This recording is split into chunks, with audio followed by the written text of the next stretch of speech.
We are live. Look at that. Hello, everybody out there. Even though there's nobody Yay! out there yet. We Here's the question oh, I want to open with. I was trying to figure out, once again, in my Great Gatsby reading. mhm. One of the lines is that's used in the book is, he smiled like a weatherman. Now, Huh. I know what that would mean now, because we have weathermen on TV who do a lot of smiling. But what would that mean in 1924? Right. That was the discussion, and I tried looking it up, That is an and interesting point, is it not? Yeah. the closest I could find was they said sometimes in cartoons they had like a smiling face with weather.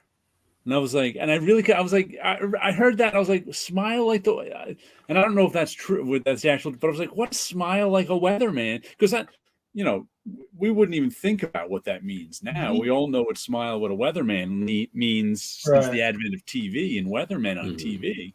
This is a real stretch, and I don't even Uh-huh. know if they were in common use at the time. Is it possible they may have had locally produced film segments that they showed with movie reels?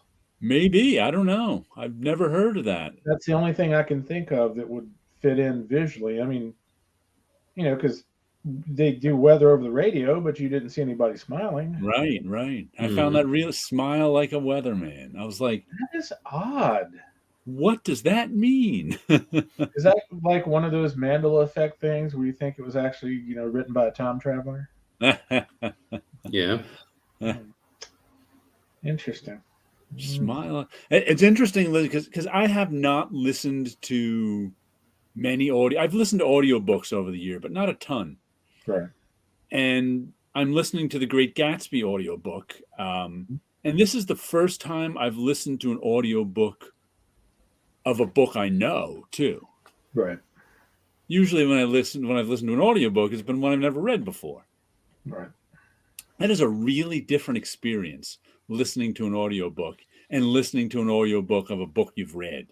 It's It just like is. so strange. And if you've listened to more than one version of a book, it's also interesting just how big of a difference the narrator can make. Oh yeah. Good evening, Comic Crack. Hello, Terrence. Just because, I mean, there are parts of the book that I guess there are parts of the book that when you read them you're not as interested in, and you kind of, maybe you're a little Sometimes. tired, maybe you don't pay as Right. much attention to it. But then listening to the audiobook, they really stand out. And I'm like, oh. Yeah, plus the narrator is probably reading at a different cadence than you Oh do yeah, he's mentally. not the voice in my head. He's an, Right. I think I forget which actor does it. I can't remember. One of the big name actors. Mhm. But he's doing a dramatic reading, Right. which probably isn't the, reading in my head. Well, the next step is you're going to collect the audiobooks and you'll compare them and see which narrator you like the best. Which is a common thing with people that do audiobooks. They do Yeah. have preferences. Mhm. I thought you'd want to switch between actors every once in a while. Sometimes. Maybe. See which one is good. Wonder what it would be like being read by a woman. You get one Or version by James Earl Jones, and the other read by Bobcat Goldthwait. or Gilbert Gottfried. Yeah. Oh, have you seen You a little film clip on YouTube where Gilbert Godfrey reads out of 50 Shades of Grey? no. Oh, that sounds hilarious. It is absolutely hysterical. There's actually a guy who put on a show. I forget his name. He's famous for it. He's been doing it for a decade or two. He has like a one-man show where he I guess he reads Gatsby, but he has it all memorized, so he's not reading it. Okay. So, and it takes like 5-6 hours, the show, but I found that he's got the whole text memorized, and he says he's always, discovering new things in it as he recites it every year. Kind of like, Friend Fight 451, where they had people that memorized books. Yeah. You hope you just didn't get War and Peace versus, Old, Jabberwocky, which is short. your memory pal. You know? Well, But, I yeah, mean, I you Wow. Oh, no book I just discovered came out that I want to get. I haven't got an artist edition in years. Mm-hmm. But I found out last year, I guess I just haven't been paying attention to the artist editions. Right. They came out with an EC Comics covers artist Oh, edition. yeah. I've known about that for a long time. I was like, whoa. Came out like sometime last year, 2021. Yep. I was like, whoa, that would be one to get. That would There be is, one. yeah, there is some repetition in that one versus some of the other EC titles that they've done in terms of just certain images, Right. but not a lot. I think I only have one EC one. What do I have over there? I've got I don't have an EC1 proper, but I do have the I Wally. got Wally Woods I have that EC Comics one. So there's probably repetition for, if there's covers that are Sure. printed in there, they're probably That, printed in yeah, that EC. Wally Wood book is really nice. Yeah. I'm very glad I got that when I did versus how much it costs now. Yeah, that's a good one. I think they put out an artisan edition of it too. Mhm. Which Yeah, it's just it the might same still- thing, just shrunk down in size. Yeah, it's the same. I mean, it's better than nothing. But that giant one is so. I don't think I ever did a video looking at that one because I think I got that before I started doing videos looking at my. I would like to artist- have some sort of a book stand, and you probably have to get it custom made, I would imagine, to fit an artist edition on comfortably. Mhm. You just leave it open and would hold the page and whatnot. But Right, one of those Bible stands that you can put the. I've looked, even looking at those, they're hard to find anything that's going to fit that size well. Yeah, you probably could build your own if you were handy. Hello there, nicely groomed gent yourself Nicely groomed. with his pipe and beard. Wow. I don't know if we just got what's the word, complimented or backhandedly complimented. I'm not sure. It Something must like be me. I mean, I totally need to Oh, I need to shave. do something around the edges. Well, Scott looks like he trimmed that beard. A little bit, not much. One thing I started reading again this week, I was just looking at the date in this. Mhm. This is Terry and the Pirates, Volume 3. Who's is that IDW? IDW. Okay.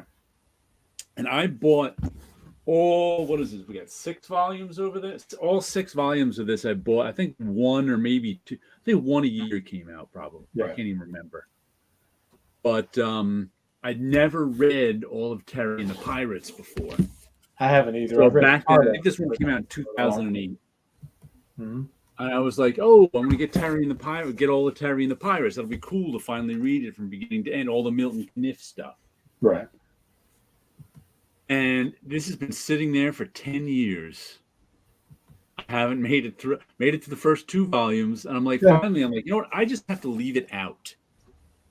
Because that's how I'd like to read it best. Is I just kind of have it out, and I have like a bunch of books down there now. And I pick it up, and like maybe once a day, I read a week's worth of strips. Gotcha. Because I'm really not a huge fan of sitting down and reading comic strips all in a row. Especially, a continuing strip like that. I kind of like reading a little at a time, sort of how they were meant to be read. Yeah, to me, it really depends on which strip it is. Like I guess binge read The Far Side and Calvin Hobbes. Like Calvin and Hobbes, you have to stop yourself from reading generally because it's so That's amusing. true. That's a different sort of thing. Yeah. But really good, and I wish I had knew that. I wish I knew in high school who Milton Caniff was because he lived in my town. Oh wow. And in the early 80s, he was, I forget what year he died, but he was still alive and living in my town in the early 80s when I was in high school. But I didn't know who Milton Caniff was. Do you kick yourself these days for not knowing back then? Yeah, I'm like, oh my goodness, would it have been cool to know Milton Caniff? Right. No. I like it. He lived in my, I wonder if there's a. I know there's also going to be another reprint version, but I can't remember if it's going to be Terry and the Pirates or it's going to be Steve Canyon. There's a Sunday strip in here. They print the Sunday strips. Up there they are. There's the Sundays. Gotcha. So it's 3 strips to a page and then a Sunday strip. Excuse me. And the Sunday strips in this are in continuity.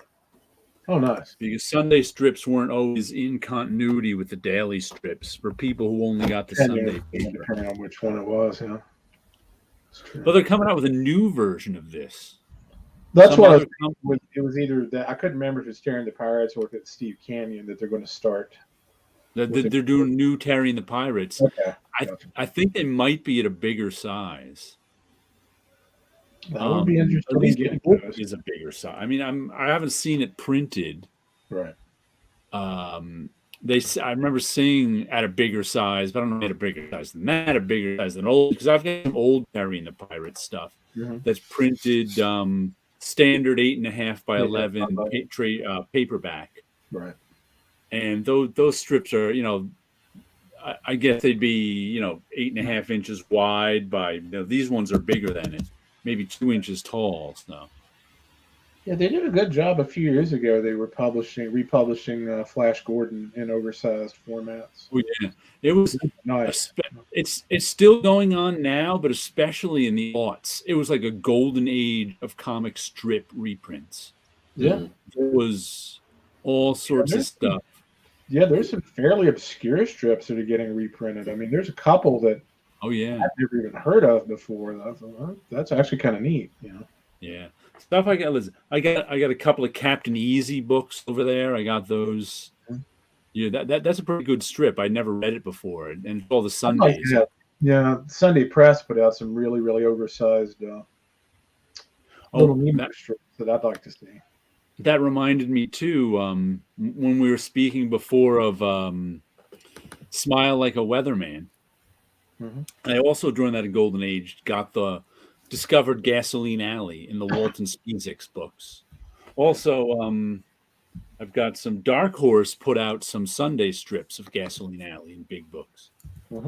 But the Walton Spiezik ones are the daily strips. Right. And started in the late 2018, 2019, went all through the 20s. And I think there's like 6 or 7 volumes that I think cover like the beginning all the way up to like 1930 or something like that. But speaking of language and words, great comic too, Gasoline Alley. That's another one. That one's up there with the before. I never read Gasoline Alley until I got those, and I put it up there with Far Side, Peanuts. And Calvin and Hobbes now is one of the great strips. Like I always said, the great strips of my lifetime are Doonesbury, Calvin and Hobbes, Peanuts, and the Far Side are my 4. Those are my 4 top. Yeah, I mean that's a hard combination to beat. Gasoline Alley's in that before my time, but Gasoline Alley I put as a 5th. That's how good it is. For me, I'd have to say Pogo was up there too. I like Pogo. I've got a bunch of Pogo, but I never had the same emotional response I had as the other one the other ones with Pogo. Though I do like Pogo. Right. But one of the things they said in Gasoline Alley was they called cigarettes coffin nails. And I was like, they were calling cigarettes coffin nails back in 1923? Long time ago. Yeah. I was like, wow. Yeah. They knew they were bad for you all the way back then. And the cigarette companies were covering up for another 100 years. It was just like, wow. It would be interesting to have a reference book, like a dictionary that traced common phrases and when they came into common usage. Yeah. To where you could just, by year or whatever. It would be interesting to see what got introduced chronologically.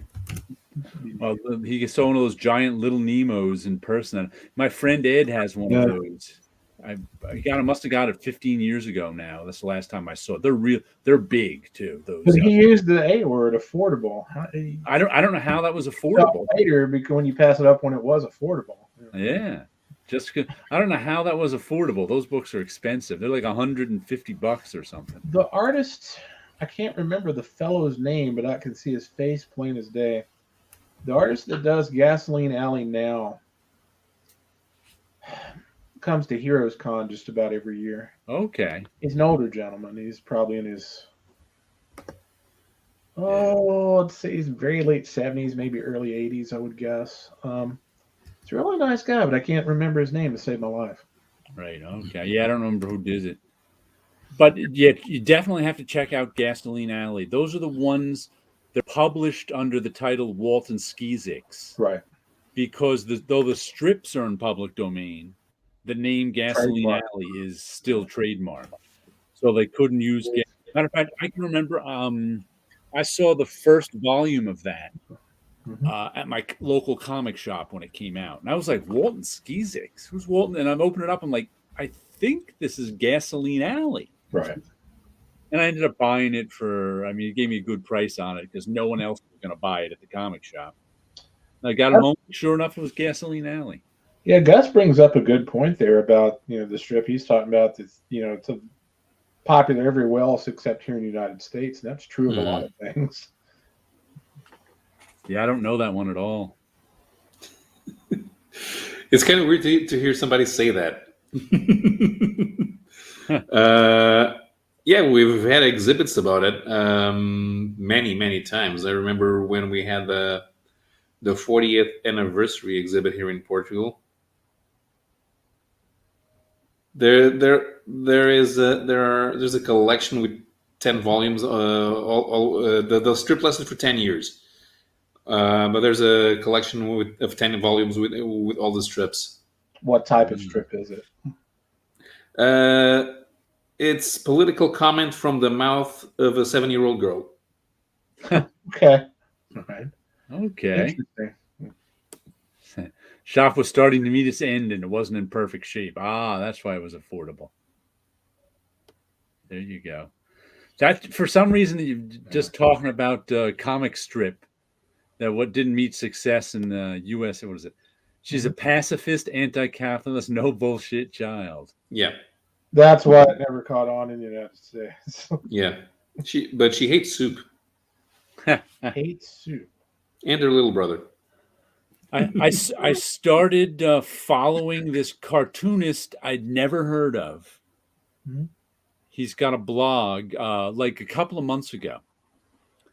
His name is Ace Backwards.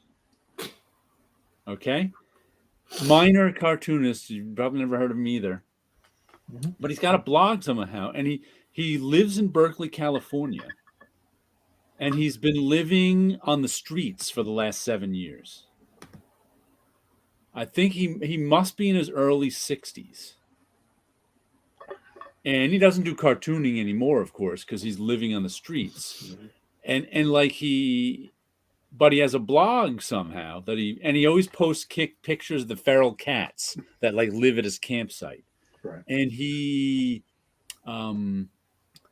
gives you his blogs are kind of about the history of the Berkeley area and all the street people because he kind of, when he was 19 or something like that, he moved to Berkeley, California in the 70s when there was a big art scene there and whatever. Yeah. And was involved with some underground cartooning and local stuff and this and that. Mm-hmm. And now he's like I said, he's in his early 60s. He's been living on the streets for 7 years, which he says he's doing by choice now because he likes living on the. That's what I was going to ask if he was doing it by choice. What was that? I was going to ask you if he was doing it by choice or not. Well, I think it's choice and circumstance. I think he could find bad housing if he wanted to, really. But I think besides bad weather and so, but he had this really one poignant blog today that was because and he goes through some of the stuff he has done over the years. Sometimes he posts some cartoons when he popped up. Mm-hmm. Sometimes he got minor league famous locally for a little while, then it would fade away with some. And he did a lot of stuff with street people and which he is now, and local late radio show about the Berkeley street people, local newspaper cartoons about the Berkeleys, that sort of stuff. Right. But he had one today. I wish I could. I have it bookmarked, but he used to have. Like I said, he was involved in cartooning. He did some like small press underground stuff in the 70s. Mm-hmm. And one of the local art dealers he just happened to wander by it, and it was an art show that was all of these old comic book covers that he did a bunch of, blown up in the gallery. Right. And he just walked by, and he's like, and he wrote something really poignant. And he's like, "Oh man!" And he posted the first issue cover, and he was like, "Man, I remember doing this. I was 19. It was the start of something. I was on my way and blinked my eyes, and here I am 40 years later, and my art is just some artifact from in the 60s comic book show. It's just like, I was just like, wow.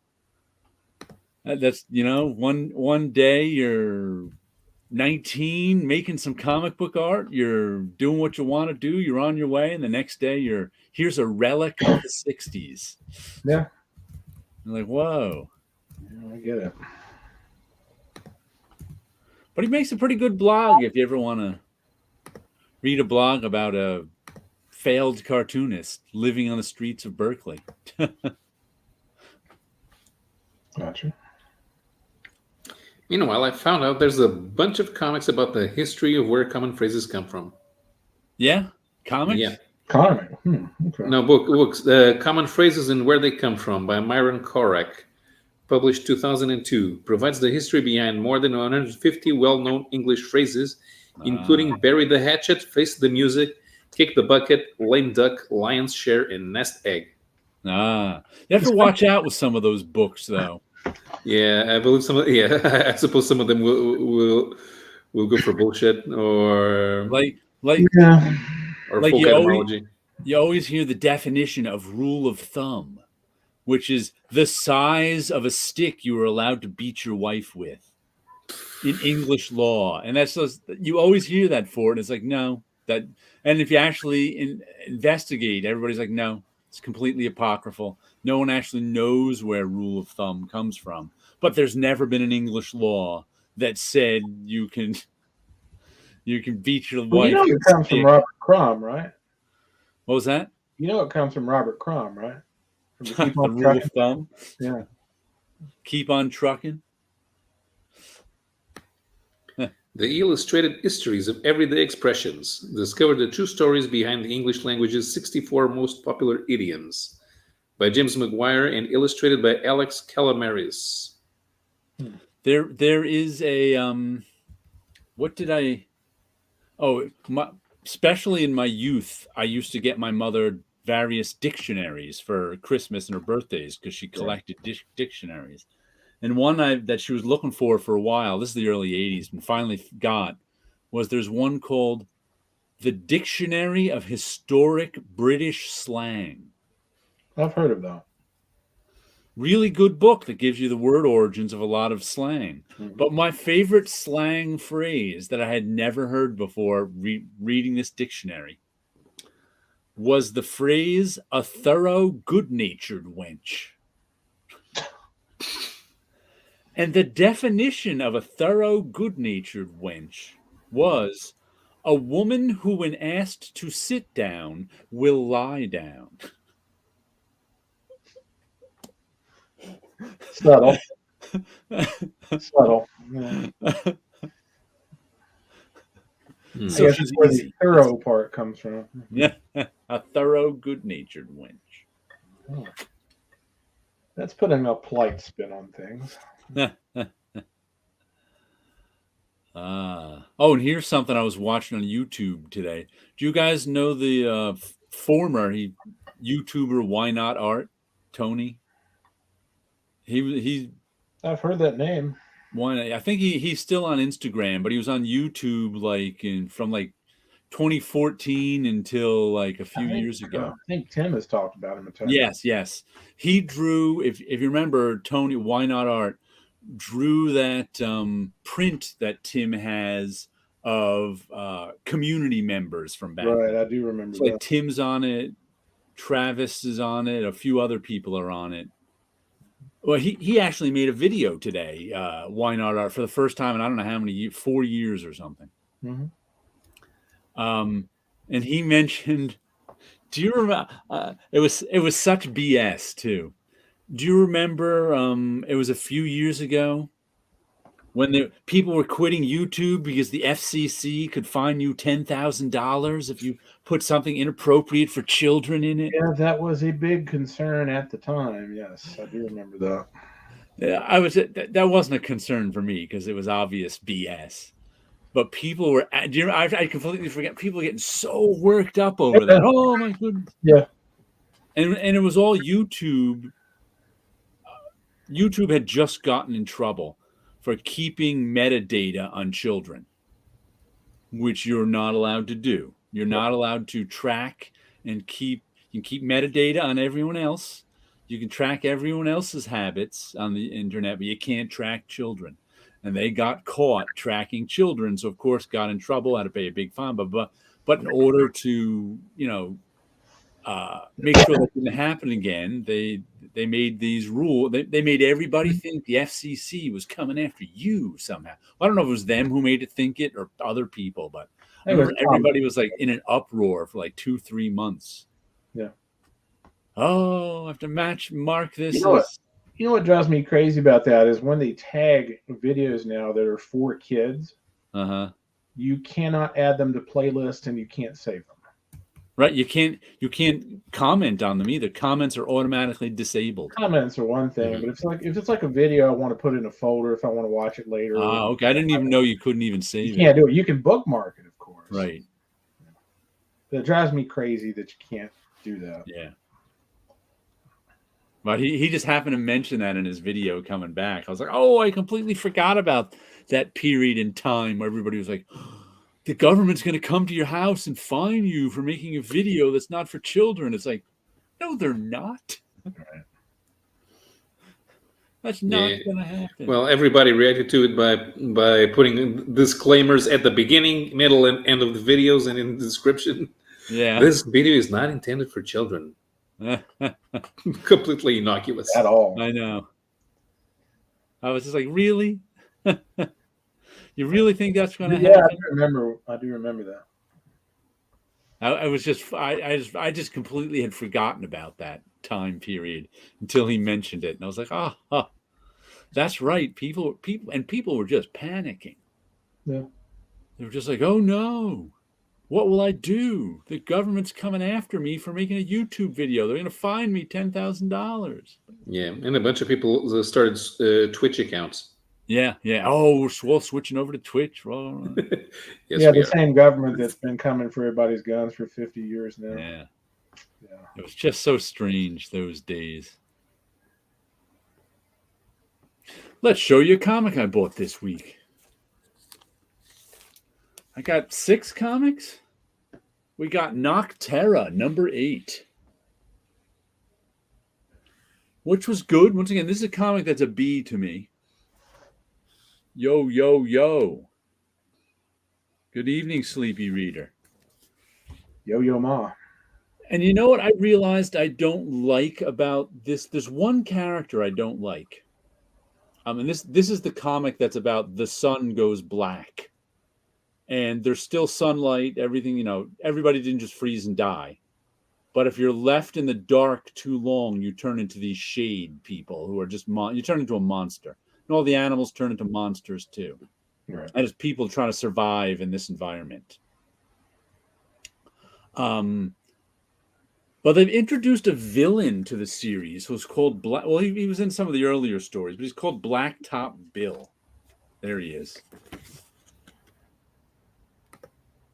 And he's got these vague, ill-defined powers. And he's just such a comic book villain cliche. He's got like no personality but comic book villain. Right. And every time he shows up, I'm just annoyed. Because the rest of the characters and situations are kind of interesting. But Blacktop Bill is like, there's just nothing to him. It's like the guy that just will never go away, right? Yeah, and his superpowers are, I guess, whatever the plot calls for. Because they sent these other, like, silhouette people to shoot him, and he just killed them all somehow. Right. I don't know. They were talking to him. This was last issue. It's like they showed up to kill him, and instead they started talking to him, so he killed them. And it's like, so his superhero power is plot armor, right? Yeah, he's got such plot armor, and in this one, once again, something happens in him where the woman, our hero, who's hunting him now has to team up with him. So that cover's good. Like, that cover's good. Reminds me of old Wildstorm covers. Yeah, it's a nice cover. The art is this is Tony S. Daniels. It's got nice art. Like, it's a B to me, except for Blacktop Bill. I just find so uninteresting, and they had a whole special with him. 2 issues ago, they put out a one-shot, Nocterra, in between story arcs.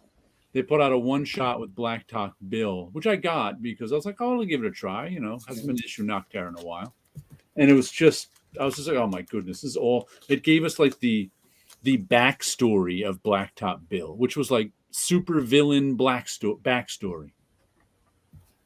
That was about it. So it's just one big cliche, basically. Yeah, but Blacktop Bill is the rest of the story. Right. The thing is, the rest of the story is fine, but Blacktop Bill is just such a cliche. He's got no personality except he. I'm a super villain. It kind of reminds me in an almost opposite way of Alan Rickman's character in Robin Hood, Prince of Thieves.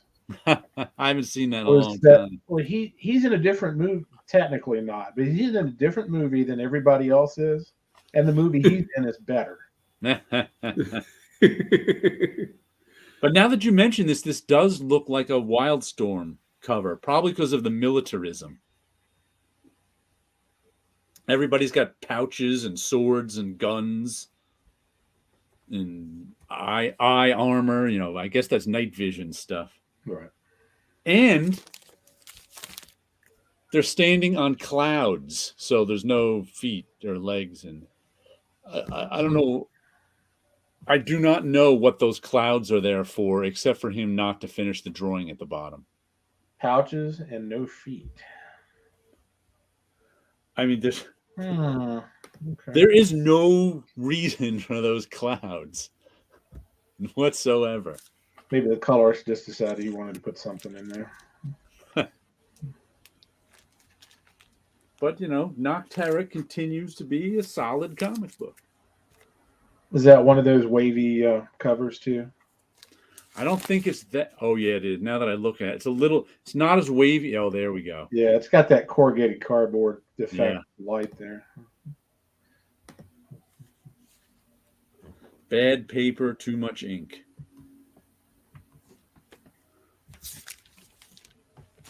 I do not like it.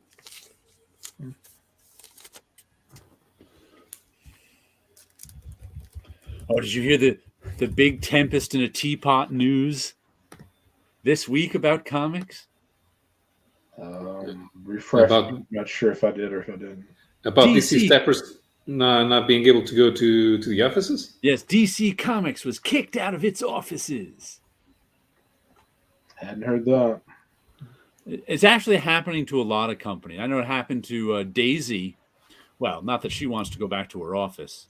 Right. She works for HarperCollins, I think it was. Mm-hmm. And during COVID, when everybody was at home, like HarperCollins, they have, I don't know how many floors in some buildings. Oh, sure. Yeah. But since nobody was there, they consolidated some floors. They rented out other floors to other businesses. They did stuff around. So what DC did was, since nobody's there, they I think they moved other people from from Warner's or whoever into DC's space and sent DC to another building where, since there's nobody there, they're having to share. What do they call it? I forget what it's called. It's where you share and all. You just when you need to be in the office, you just go in. You don't have your own assigned office. You just So it's go like in and find a place like to this work. business equivalent of time sharing. Yeah, sort of like that. It's like Interesting. it's like you go in and to your office and you work in the office, but it's because nobody's there. I assume because from what I read, the DC office building is really, really nice. It's one of their showcase. It's one of Time Warner's showcase buildings. So of course they probably wanted to move the people who were in the office into the good building. Right. So, but everybody like there were people going, "Ooh, this is a sign of things of how bad DC is doing." They were kicked out of their office. I think they may be overreacting. Yeah. But I'm sure people who actually want to go back to their office want their own office. But oh well, I'm sure some people will have them. I have no desire to going back to an office after Yeah. working from home. I don't blame you. Nope, no, thank you. Like I said, I know. Daisy doesn't because her commute is way too. I wish DC were doing badly. Yeah, that's what they were saying when they were kicked out of their office. But like DC's, Daisy's boyfriend Keith, he's trying not to commute too because he has to commute from up in New Paltz to Jersey City, which means he has to get on a bus from New Paltz to New York City, get on a subway down to the PATH train, get on a PATH train over to to Jersey City. So about 2 hours? 2.5 hours each way. So he's like, I'd rather not. And I think they want him to come in once a week because of COVID, he's working from home. Right.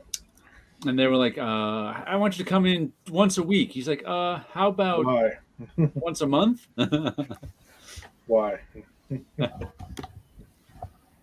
That's where the jobs are. And the housing is.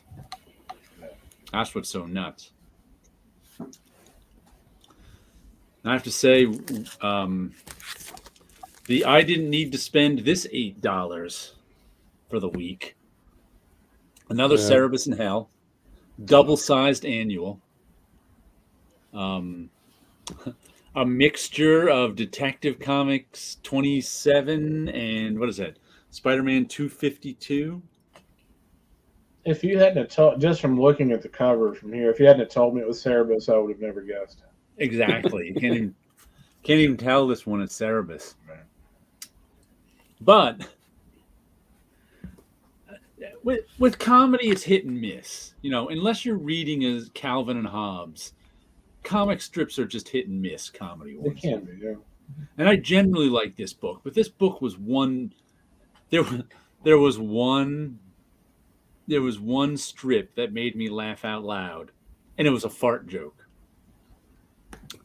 Other than that, there's Farts are fun. This is a parody of Spider-Man getting his new black costume. Mm-hmm.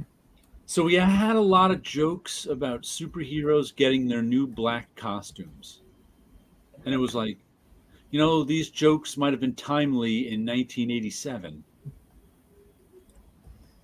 Yeah. But they're a little old and stale now.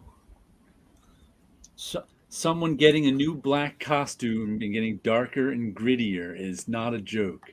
Right. Dave Sim, this comic is so popular it deserves an annual. Exactly.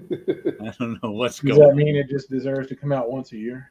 But that one joke cracked me. It was about farting on Zoom. I don't know why that one joke cracked me up. But the other theme was LBG.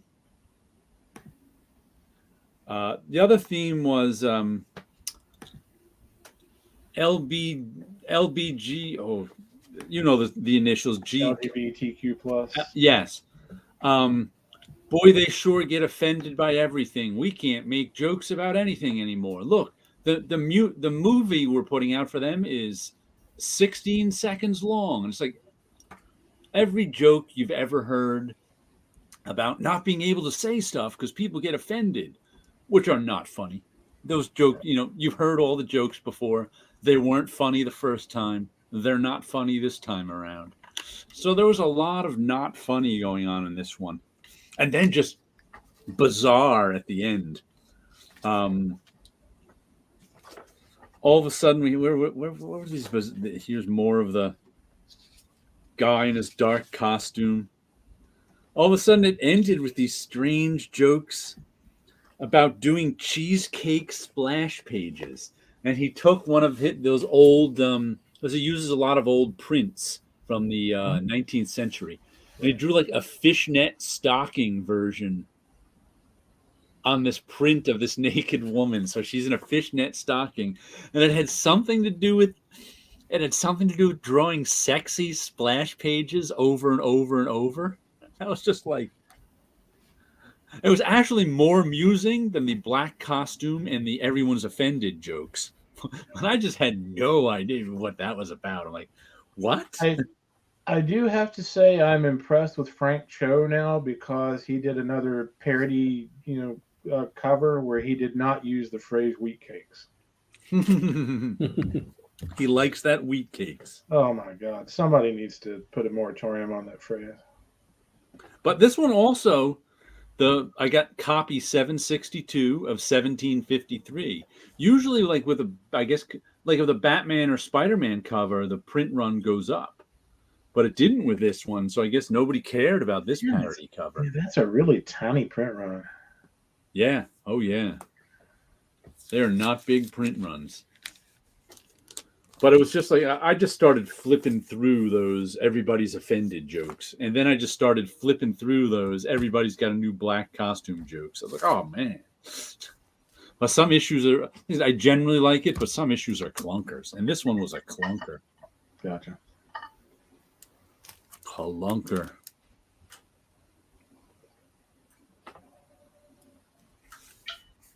Speaking of clunkers, I don't have anything to show for it because I got a digital copy. Yeah. I got a copy of Mike Mignola's latest 2-issue miniseries, which is called Radio Spaceman. Ah, okay. So looking forward to that book. I remember you looking forward to that. Was akin to something like The Amazing Screw-On Head, which is probably my favorite one-shot of all time. Okay. The cover was good. It was based on some sketches he had did during the pandemic where he did sketches for charity, and they were all published in a book. And there was this one character he come up with was Radio Spaceman, which is basically kind of like a semi-steampunk spaceman, but he's a floating skull inside the domed helmet. Looks really cool. I don't think I've ever been more disappointed to see something I was looking so forward to in my life, except maybe when Prometheus came out. Wow. It's not a bad book, by any stretch. I give it a C. Oh, C. Maybe Is he drawing it? No, he did the cover. Okay. He wrote it, or at He least wrote it. At least he's credited for writing it. Right. I may even give it a C minus, maybe, but Wow. I was just so hyped up. Like, yeah, this is going to be the next Amazing Screw-On Head. No, it's not. Wow. Looks, it's not a bad book. It was just so mediocre.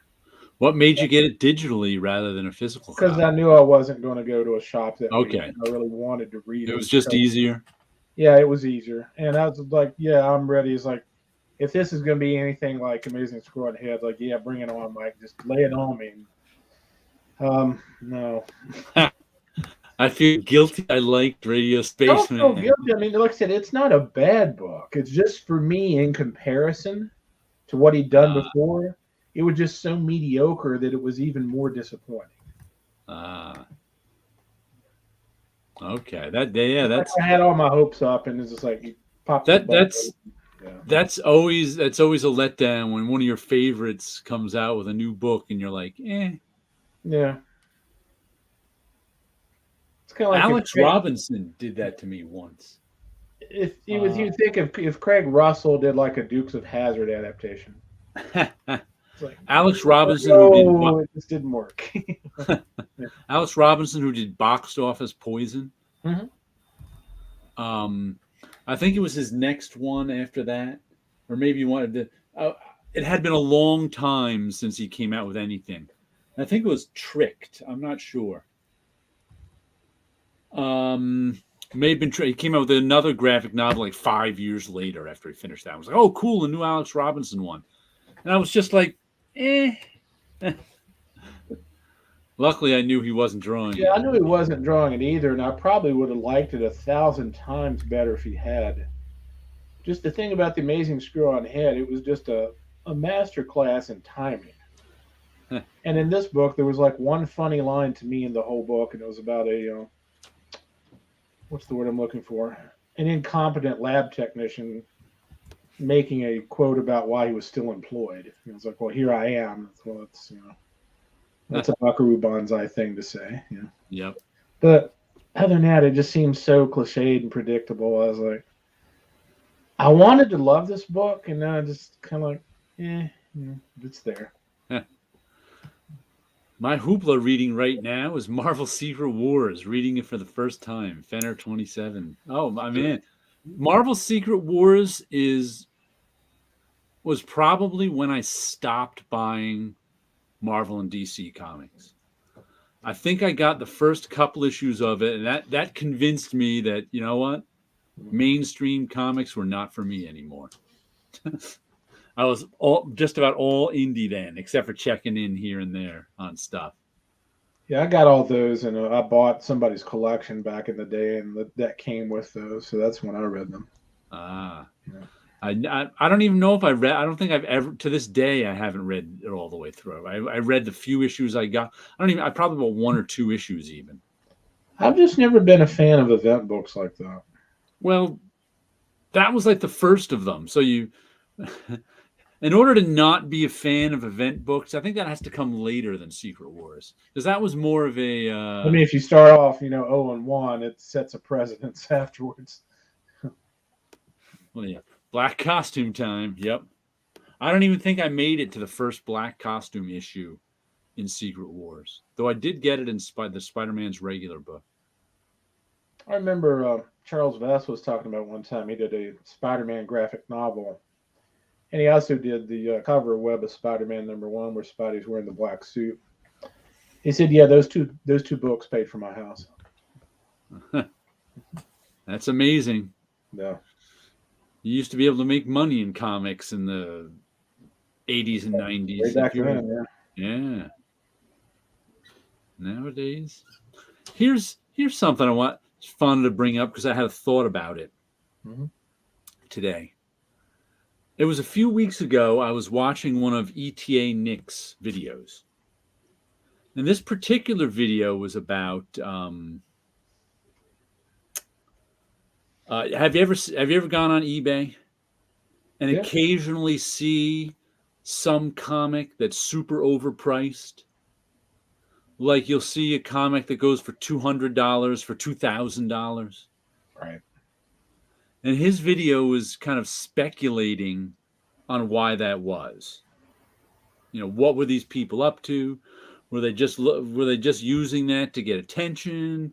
Maybe you'd click on that to see that and then click on their other item, maybe that's driving business to the eBay store, this or that. Does it for the first time and doesn't know any better. Maybe one will sell and they'll. That happens a lot on Amazon Marketplace too, especially with books that have gone out of print. Mm-hmm. Somebody will have no copies available, and then he priced the one that somebody's got in a warehouse somewhere is for like this $2,000 ridiculous price, and nobody ever buys it. Right. But this thought came into my head today because being a freelancer, I was thinking about taxes. Mm-hmm. And this past year, the government, the IRS, changed the tax laws. Mm-hmm. It used to be, in order for eBay to send you a 1099, for the stuff you sold on eBay. The threshold was like, and I learned this from watching a Magic the Gathering site, Rudy's Magic the Gathering channel, because he talked about this stuff and how it was going to get people in trouble. They changed it from somewhere around like $20,000. You had to sell $20,000 worth of merchandise on eBay in order for them to have to send you a 1099. Right. The government lowered that threshold to $600. $600, yeah. So now, if you sell $600 worth of stuff, the government, that eBay has to send you a 1099. Right. And he was going through, how people are going to get screwed because most people don't know what to do. Mm-hmm. Most people have a job and get their, they don't have miscellaneous income tax forms sent to them. They don't know what to do with it. There's no spot for it on the regular income tax thing they fill out every year. Right. Totally different thing. But that got me to thinking that with eBay having to send you a 1099 for doing over 600 worth of business, that also means you get to which now, instead of just having a salary which gets taxed, you now have a business that gets taxed. But with that comes write-offs. So let's just say you were a savvy eBay guy and you sell $2,000 worth of comics on eBay. And you use that $2,000 to buy a $2,000 comic you've ever always wanted. Mm-hmm. Now since you're doing business on eBay, you want to write that $2,000 purchase you made off against the $2,000 you made on eBay. So what do? You post it on eBay for sale for $20,000.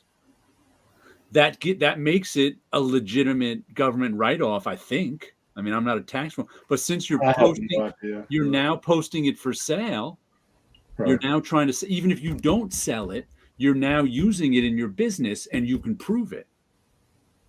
That seems fishy. I mean, it may be legal, but it seems fishy. I'm not saying it's not fishy. Right. I mean, all rich people don't pay taxes, in case you know. I mean, there's nothing fishy about it. There's always people, but I was just thinking that might be another reason to do it, to put it up there because you don't actually want to sell it, but you want to use it as a write-off against the $2,000 worth of comics you just sold. All right. So it's still in, and then when the sale doesn't go through, well, it's just a loss. It's no longer a comic you bought for your collection. It's a comic you bought to sell in your eBay business, and now it's a loss because you didn't sell it. Yeah, I mean, how could you, even if you got audited for something like that, how could somebody claim that you bought the book for your personal use instead of your business, or vice versa?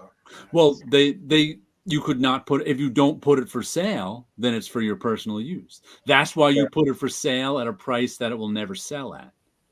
Yeah, just that loophole has fish smell all over. Yeah, I'm not telling anyone to do this. I have no idea if it works. That idea just came into my head. That's certain. I never thought about it. It might just work. Let's see. Those $2,000 comics would be profit, would be benefit. So you have profit. You have to pay tax on the profit. Right. If you invest that in a $2,000 comic that you don't intend to sell, but you put it up as if you do, it is money went to investment, so you can write it off because I think in the business. Yeah, Nick didn't mention this idea. I thought of it today for some reason. I want to actually ask him about it and suggest that to him. Just because I wonder if that would work. I wonder, like I said, that at least sounds like an idea. Taxes are all about the loopholes, exactly.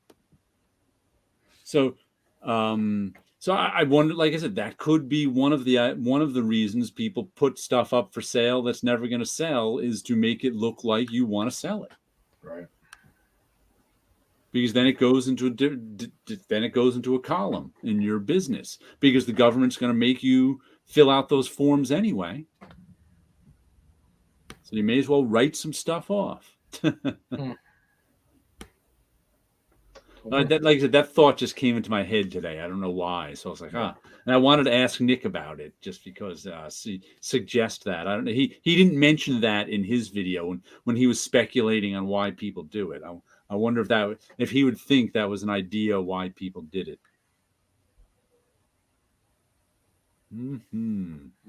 The things that come into my head when I'm cycling.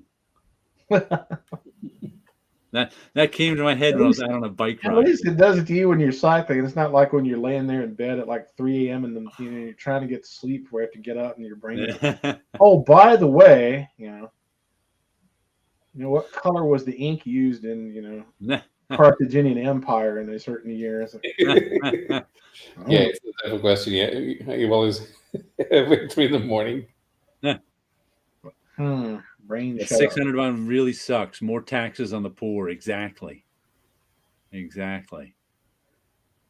the IRS people even said, because it's easier to get tax money out of the poor than the rich. That's why because your average. And I actually remember this from. I remember reading, and I saw it on the news in the 90s. Now they say the rich are different.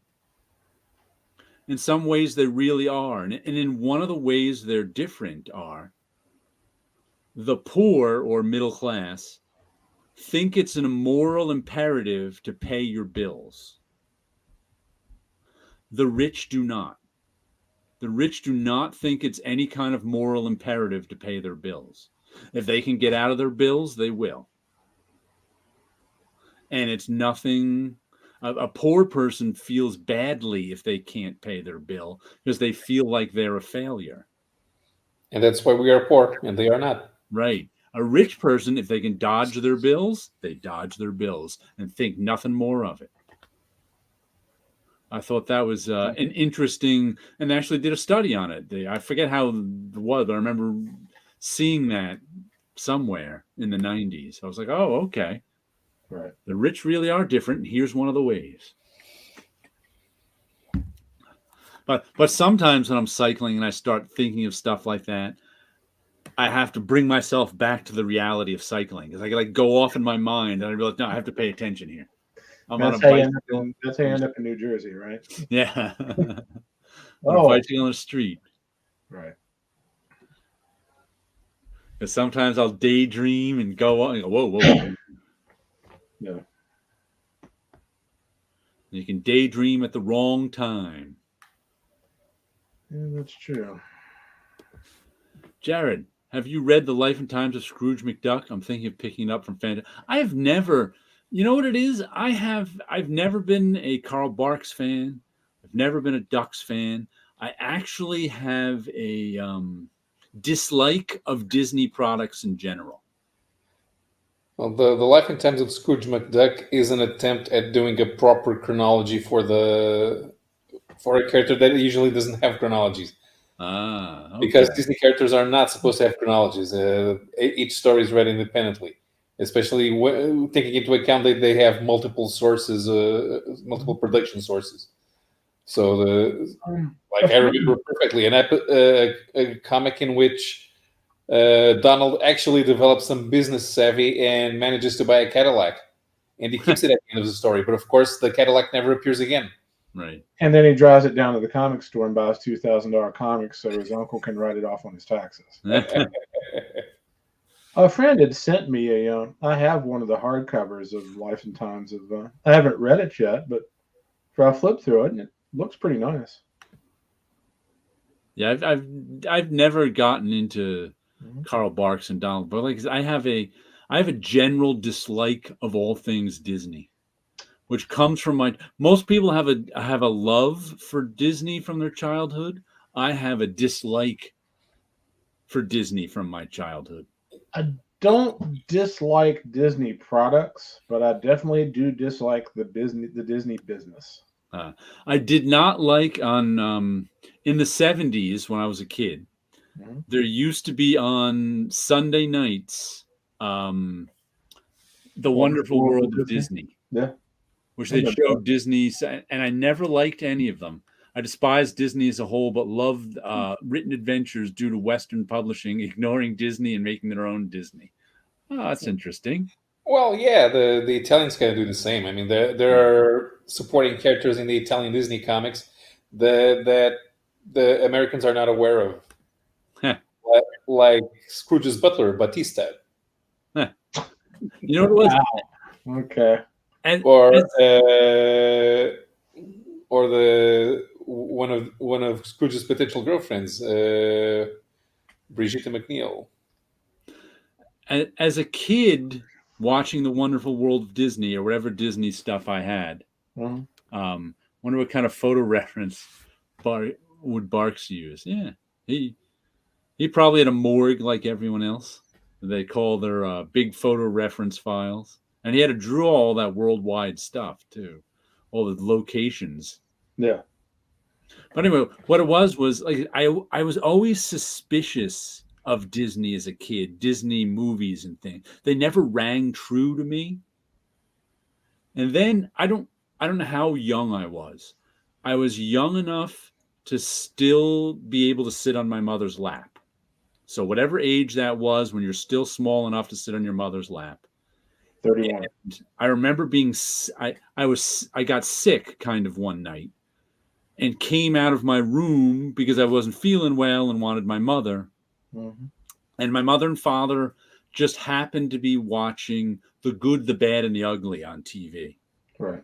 This is probably the early 70s. It was running on TV whenever it was.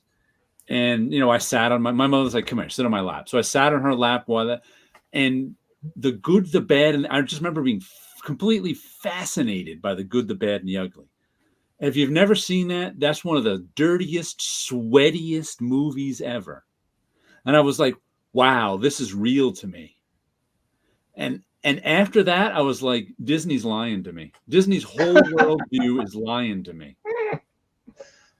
At a very early age, Jared became jaded. Yeah, and I have never been able to stomach Disney stuff ever since then. If you had gone to a Disney theme park up until the early 1970s with hair as long as yours and mine is now, they would not let you in. Wow. Disney would leave Donald Duck limited to throwing walnuts at Yeah, it's exactly what Rick Man is saying. Disney comics are not made by Disney. That's why we can enjoy. Right. Like my whole family is Disney fans. My two sisters, my mother and father, they love Disney World. They got all sorts of Disney stuff. Yeah, I have a bunch of friends that love Disney World. I really had a desire to go into the theme parks, though. Yeah, me neither. I mean, I've been to Euro Disney a couple of times on invitation. So, and yeah, okay. I mean, it's big and unimpressive. I mean, if somebody else was going to drive me there, and I knew I didn't have to stand in line all day, then that's one thing. Mm-hmm. We went to Disney World on a couple of vacations when I was in high school. It was okay. They have a really, really nice hotel in Anaheim, I think. Dirty hippies. It's a nice place. What I really dislike about Disney is how much they push their merchandise. I think it's abusive. Yeah. They are forcing you to spend time looking at them, even if you have no intention of buying. They learned well from George Lucas. First movie I ever saw technically was a Disney movie. It was 20,000 Leagues Under the Sea. Yeah. Not a typical Disney movie. Right. But I have to show you this. Might be my favorite cover of the year so far. We'll make it big. Jaime Hernandez, Love and Rockets. See if we get. There are lines in her. Has Jaime been staring at his Rubik's Cube? This reminds me of some like 1970s game show too. It does, yeah, that's true. Doesn't it? Yeah. Mm-hmm. But I really, really like this cover. I just think it is just so well drawn and designed. I just think it reminds me of a Rubik's Cube. But, Yeah. Like Rubik's Cube, 70s game show. Yeah, it does very much look like a set design for a 70s game show. It sure does. There's Beto's back cover, which is pretty good too. But I just find this cover really striking and absorbing. Does she have pupils? She does. She doesn't have colored eyes. Okay. Her eyes are not colored in for So it's some. like That's the what I Little find Orphan weird Annie about it. kind of effect going on. They're just white. What is that? The iris? Is that the colored part? Yeah. I can't remember. It was at the black part or the colored part. But yeah, touch of Mondrian in there too. But he wouldn't have rounded off the corners, but yes. But one of what's his name? Barry Dudder, who I used to work with at Marvel, who I see on Facebook these days, and he like buys and sells comics. That's his job these days. So he's always posting like old comics. He buys out in California. He's always buying collections and selling them on Facebook. So he's going to get a bunch of 1099 forms this year, isn't he? Yeah.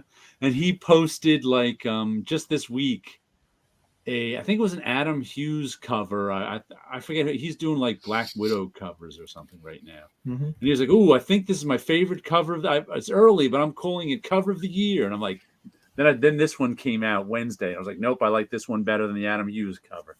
This is my cover of the year so far." And it's normal. The comic is always good. It's Jaime Hernandez and Beto Hernandez doing their comic. If you jump in the middle, you probably won't understand it, but there's a million trades of it. Right. I enjoyed that cover of Lachnarata too. Yeah, it is really. I mean, Jaime always does nice covers, but for some reason that one really strikes me. Mm-hmm. So I had a somewhat similar reaction when I saw the spaghetti westerns as a kid. Even as a kid, I knew the West wasn't clean or as nice as American films portrayed it. Yeah. But And Disney was lying to me. Spaghetti westerns are not realistic either. They're all very surreal. But at least they're sweaty and dirty and filthy like life. That's what I think. That's what struck me as a kid. It was the first thing I saw that was like reminded me of life, even though I knew it was a movie. Right. Yeah, but even they understood that they were parodying themselves. When Trinity comes on for the first time, Terrence Hill first walks in on the scene. Oh yeah, instead of traveling on his horse, he's being carried in a bed that's being dragged by the horse, and he has no shoes on, and is all rags. I mean, that's supposed to be a parody of even the spaghetti westerns. So dirty. There was comedy in it too. I remember. Yeah. One Western comic I still want to read is Doug Wildley's Rio. That's an excellent comic. It's good. I have a copy of it myself. Me too. It was in a couple of. I got it just because Doug Wildey did it. I mean, I love Johnny Quest. If Doug Wildey brought something, I'm there. What I'm trying to remember what there is of Rio. There's like a graphic novel from Eclipse, right? I think that's the one I have. Yeah. And there might be one other thing. There was a second graphic novel from one either. It's pretty thin. Yeah. A second graphic novel from where? From Epic. Epic. Okay. I think I have both of them, but I'm not. I know I have the Eclipse. I don't think I have the Epic one. I think I got the second one, but I'll have to look. Yeah, Rio Rides Again. Okay. Yeah. And there was supposed to be more, but I think he died before more was made. And I think that there also may have been some stuff in Eclipse Monthly, the magazine of Rio. I'm not 100% sure. I haven't looked at those in a while. That sounds reasonable. But yeah, that's an excellent comic. Yeah, anything done by Doug Wildey. Anything by Doug Wildey is good. I still have my DC black and white of Nick Cardy's Batlash. So do I. I love Lash more than heck. Yeah, I got that a few years ago. That's the DC put out a showcase of that. Yeah, and then later on, Sergio Aragonés wrote some Batlash stories. He didn't. That's the stuff. That's the stuff they put out. He didn't draw them, but he wrote them. But it's Sergio Aragonés and Nick Cardy. Mm-hmm. And I think there may have been someone else writing with him. But yeah, that's some good stuff. And like I said, I got the showcase. I never saw, and I heard of that, but I never saw any of it before DC put out a showcase edition. I don't know, 10, 15 years ago. Whenever Right. it was. Speaking of westerns and stuff, there was a fellow, I don't remember the YouTuber's name, but he posted it in response to Terrence. There were a couple of Mobius, the equivalent of an artist edition, where it's shot from the original artwork. They were published over in French, and they're French editions, and they're really nice, but they're not hardcovers; they're soft covers. Right. And conversely, they're a lot cheaper, but they look nice enough. Like, yeah, I want to track those down and get some copies of those. Well, Severin did the series with Argonius. Okay. So did the Nick Cardy stuff come before or after that? 'Cause I think they're the both. Nick Cardy stuff came first. I think they're both in the showcase. I'm not sure. I haven't looked at it. I'm pretty sure the Nick Cardy stuff came first. Yeah. Nick Cardy's good. Mm-hmm. Yeah, Loading the Cannon was the guy's screen name. That's what it was. Loading the Cannon showed those Mobius books. Okay. But they looked like you Nick see Cardy their stuff. I want to get them. 60s. I was impressed that the fellow mentioned something that Earl Grey didn't know about. I was like, what? There's something he doesn't have.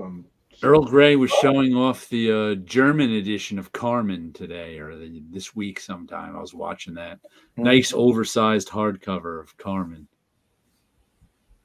by March. Nothing to make you jealous like watching an Earl Grey video and knowing that somewhere in Europe that some other publisher has done a nicer version. Yeah. It's something that you've already bought in another format. That I'm getting the lesser version. Usually. What else did I get this week? Magic Order, Volume 2, Number 5. I think there's only got one more issue. And love the Stuart Immonen art. The Mark Miller writing is just kind of by the book. And it's like the Magic Order is this group of magicians who keep order to the magical world. So now this other group of magicians who were unsatisfied with their place in that order decided to take over and get rid of that. And they had to find, they were on a MacGuffin hunt for these magic objects that will make them take over. And this issue, their magic monster showed up and they were able to take over. And the magic is so powerful. He remade the whole world and made every monster that was ever all come back. And he even, just because he could, smashed part of the moon. So the moon is all broken. Okay. And there's one issue left, and they're just going to fix it all with magic. Sure. And it's just kind of like, ooh, this big dangerous thing I've won. And it's like, it's all going to be fixed next issue with magic. I was looking at the cover art. Does that remind you of Bob McPeak's movie poster for Excalibur any? If you look at the cover. Oh, I see what you mean with the shiny metal. The shininess, yeah. But other than that, not. And there's also faces in the shiny metal. Yeah, that's a very used trope in fantasy where you have a small group of master magicians that kind of police everybody else. Yeah. There's nothing. There's been Volume 1 I liked better, but Volume 1 actually had a twist near the end. That's because in Mark Miller comics never usually have a twist. So having a twist in the first volume was like, whoa. So you're expecting a new one. What was that? You're expecting a new twist. Yeah, I'm expecting a new twist, but so far I'm getting no twist. But we'll see what happens in the last issue. Shyamalan effect, huh? By many European comics have American Old West settings. I need to read more of them. Yeah. I've heard of Chinaman, but I don't remember much about it. I think people are just attracted to that whole frontier idea of the American West, where you can tell stories where there are guns and lawlessness. So Like in Sure. Europe, you really didn't have guns and lawlessness. That No, wasn't, coming from the government. So it's like kind of a different thing. no. Our view of the American West is decidedly more. Romantic. No, less romantic. It's. I mean, it's more romantic in a way because we don't think it's real. It's Well, mythical. that we don't feel that we have limits on the type of stories that we want to tell in a Western I setting. see what you mean. That makes perfect Yeah. sense. Yeah, in America, you want to respect your past when you portray the West. It's Maybe more in the 50s and 60s, because then you also had a deconstruction of Western mythos. But I've always thought it was interesting, that in France, that American westerns were always very popular, Mhm. and I always wondered, is there anything in particular about French culture that draws them to that? I think because there's a lot of individual ruggedness that is not present in European settings. In European settings, the individuality of the protagonist takes its base on chivalry, and those people are, by virtue of birth, morally superior. Right. Mhm. While Me being American, I'm more drawn to King Arthur. Yeah. Have you read any Chinaman? Look really good. Seem to have an old. I don't even know what that is. So I haven't read I've it. heard of it. I remember reading a good review of it, but I've never actually read it. Do you know that one, Paulo, at all? I've never seen it. Yeah, I don't know that one. Europeans seem to like a scruffy American West. I think it's also can be like a mythical setting for Europeans, Right. especially. Yeah. That's what I like about the protagonist, that finally we have commoners that are able to win and make their own future, which is not something that we have here. Here, the Right. commoners don't have a future. It's the nobility, the chivalry, and all of our heroes, even in a modern setting, in a post-industrial setting, they are people of means. Mm-hmm. So just they need- are better than people who work for a living. You just In a need to teach Western, them you about needed William your Marshall. wit and your speed with a gun. Mm. And you can make great things happen. What was that, Scott? You just need to teach them about William Marshall. William Marshall? Yeah, William Marshall was he served under Henry II, Richard the Lionhearted, and John up until the Magna Carta. He's basically responsible for the Magna Carta coming to pass. Right. In an indirect way. If it hadn't been for him, it probably wouldn't have happened. Mm-hmm. He's probably one of the most influential historical figures most people never heard of. And he wasn't born into knighthood. He worked his way up into it. Mm-hmm. That was still possible in the early to mid Middle Ages. Yeah, once you get about past 1350 or so, it really doesn't happen much. But you also still had to be a knight. In the That's Old what I'm West, saying. you don't have to He be a was not knight. born. The path to knighthood was being born into a noble family. Mm-hmm. He wasn't. He came up as a commoner and became a knight, and eventually became, the justice of basically the entire kingdom of England when Richard the Lionhearted was away at the Crusades. Mm-hmm.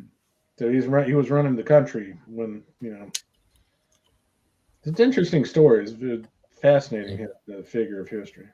Yeah, but nobody sings the praises of William Marshall.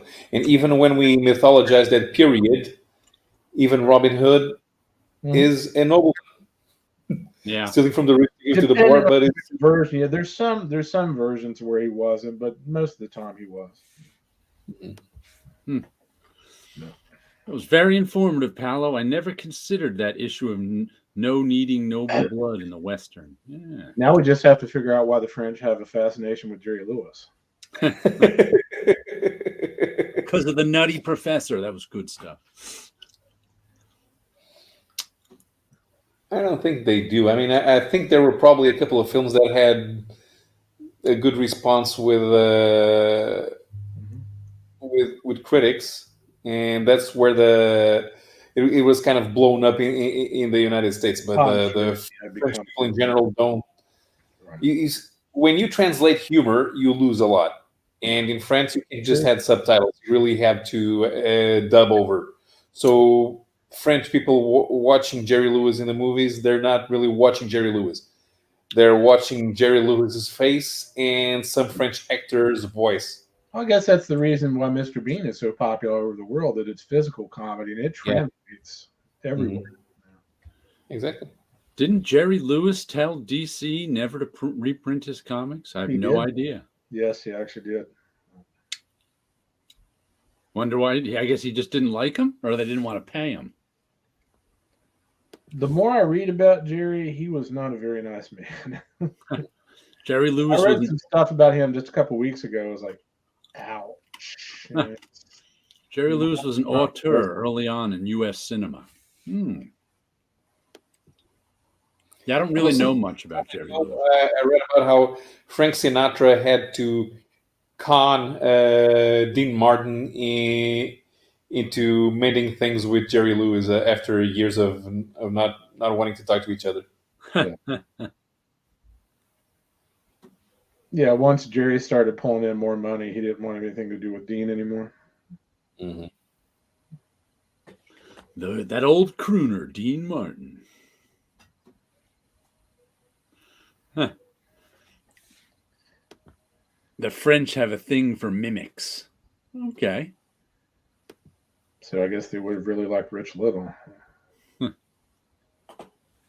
Maybe. Mimic. That was an X-Men character, right? Is he still around? I have no idea if he's still around anymore. He must be. Well, that's a name I hadn't even thought about in 30 years, I would have had. I haven't thought about him either. Scott, did Bob Hope tell DC the same thing, or were his royalties too much for reprints? I honestly don't know.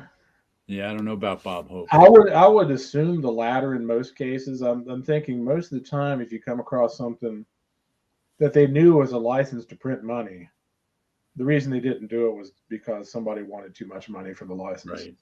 It stopped being a license to print money. All right. Hey, has Paulo been reading anything lately? I've been rereading the trade paperback that reprints Doctor Strange's stories from the 80s Strange Tales series. There was when I was reading the Brazilian comics, I really loved Roger Stern's Doctor Strange. Right. They had great art by Paul Smith. First it was the Marshall Rogers issues. Right. Then Paul Smith doing great art. Yeah. And then they stopped publishing Doctor Strange stories. Right. And he only appeared as a guest. And I kind of missed having Doctor Strange around. So reading these Peter B. Gillis stories and because lately I've been also finding a new respect for his New Defenders run. They were just sort of there when I was reading as a kid, but now I kind of see Peter B. Gillis is a very good horror writer, and I'm not naturally attracted to horror, and the way that Gillis writes, it doesn't even have to be supernatural, but it can be psychological. It's unsettling at a psychological level. Who's drawing it? They have Chris Warner at first, and then Terry Shoemaker. Oh, Chris Warner from Black Cross. That Chris Warner. I forgot about him. That's Dark Horse. Oh, I didn't. Yeah. I never knew he did any stuff for Marvel. I don't remember that. Mm-hmm. I just remember seeing him. He was like Dark Horse's art director in the beginning. Might have been, or something like that. I think that was the very first Dark Horse Presents cover. Was a Black Cross. Yeah, it was Black Cross by Chris Warner. We also like the Stern Smith Strange. Yeah, that was good stuff. That was a high point for Doctor Strange. Did you ever notice that everybody likes Paul Smith, but he never did like a really extended run on anything other than his X-Men run is his his most famous thing. How long did that last? Do you remember? A year and a half, maybe. Yeah. Okay, so 18, 20 issues. Right. But that's also when the X-Men became popular. Was Paul Smith's run. But I've always noticed that Paul Smith's runs on stuff that I've read have never lasted more than. Yeah, but he doesn't seem to like to stay long in one thing. I remember a Wizard interview he did, and he said he was only making X-Men until he had enough money to buy a motorcycle and go on a road trip. Fair enough. I really liked Leave It to Chance. I thought that was good. As John Byrne will tell you, as influential as his issues were, they were a cult hit. X-Men didn't get sort of comic book mainstream popularity until Paul Smith's run. That's when it came, and John Romita Jr.'s. That's when it became big, their number one seller. And I remember, I remember that too, because I remember trying to convince like my fellow comic book fans to read John Byrne's X-Men, and they're like, X-Men, You know, I've never read much Doctor Strange, but anytime that I see him drawn either by Craig Russell or Kevin Nolan, I pretty much wish that they would do it all the time. I stopped reading Doctor Strange probably with the Paul Smith run. That was the last time I read it. I like to read the Stern era, another thing. Yeah. New Defenders was a bit of ahead of his time. I never ever read the New Defenders. I don't remember it. I don't think it. What year did the New Defenders come out? So the title changed name on the cover, but not in the indicia. That was 125. Okay. So that would be about 84, 85. I was done with the out of a hat. Was 125. But the first issues with the New Defenders title are still written by DeMatteis because they're a continuation of his. He had an arc featuring the Secret Empire, and Patsy. I think that's when Patsy Walker's husband became Mad Dog. And then there's kind of a membership shuffle. Peter McGillis starts writing, and then we have it's Angel Iceman, and the Beast. All of a sudden, are all in the Defenders, and that the Brazilians didn't publish the Defenders. They did the Avengers Defenders War, then no Defenders for a couple of years, and then they start with the New Defenders because it was a lead-in to X Factor. With Angel, Iceman, and the Beast being on the team. Okay. I remember loving Steve Englehart, Doctor Strange. Okay. Was that the Gene Colan era? No. Claremont raves about Smith. Yeah. No, it was Frank Brunner. They did the art on most of those issues. Oh, that was the Brunner stuff. Yeah, that was good stuff, that Brunner stuff. See, I'd consider that the Frank Brunner Doctor Strange, not the Steve Englehart. He was the draw there. Yeah, and a few of those stories are actually plotted by him. So, Jared, will you be getting the Ghost Rider Epic trade this year? No. First of all, I mostly get my Epic editions digitally. When Amazon has a sale on them for $4, I'm like, all right, I'll get some of these. Jared's dollar box with digital. Yeah, then I never read them. I just hoard them. I'm a digital hoarder. But there's very little Ghost Rider I like. There's a Jim Starlin issue from the 70s. Like, it's like issue like 37 or 39 or something, where Ghost Rider races against death. I kept that issue. And I still remember liking some of the Bob Budiansky drawn stuff. I think that was around the end of his first series in the early 80s. Other than that, I've never read much Ghost Rider. I didn't read the 90s Ghost Rider at all. I read a little here and there, but I haven't read much, but I did read the few that like Art Adams drew some covers for. Yeah. Paulo, do you read back issues, trades, or digital for your trades. Old Marvel reading? Trades. There is no trade. Somewhat below the counter means. If you want to read 50s stuff, you have to go with pirated material. Otherwise, you'll never read that stuff. Yeah. It's never getting reprinted, and there's no way I'm going to go hunt for 1950s back issues. I'm here. The type of thing that Jumbo and Night Tiger do about finding old comics from Avon and Fiction House for $1 to $5, and they're from the 50s. I can find those. I can just the act of importing them into Portugal, all the associated costs, associated shipping costs would make it prohibitive. So you don't want to spend $5 on that jungle comic we read months back? Well, it's the thing. In order to spend those $5, I'll have to spend another $10 on shipping. So it's no longer cheap. Yeah. It's expensive.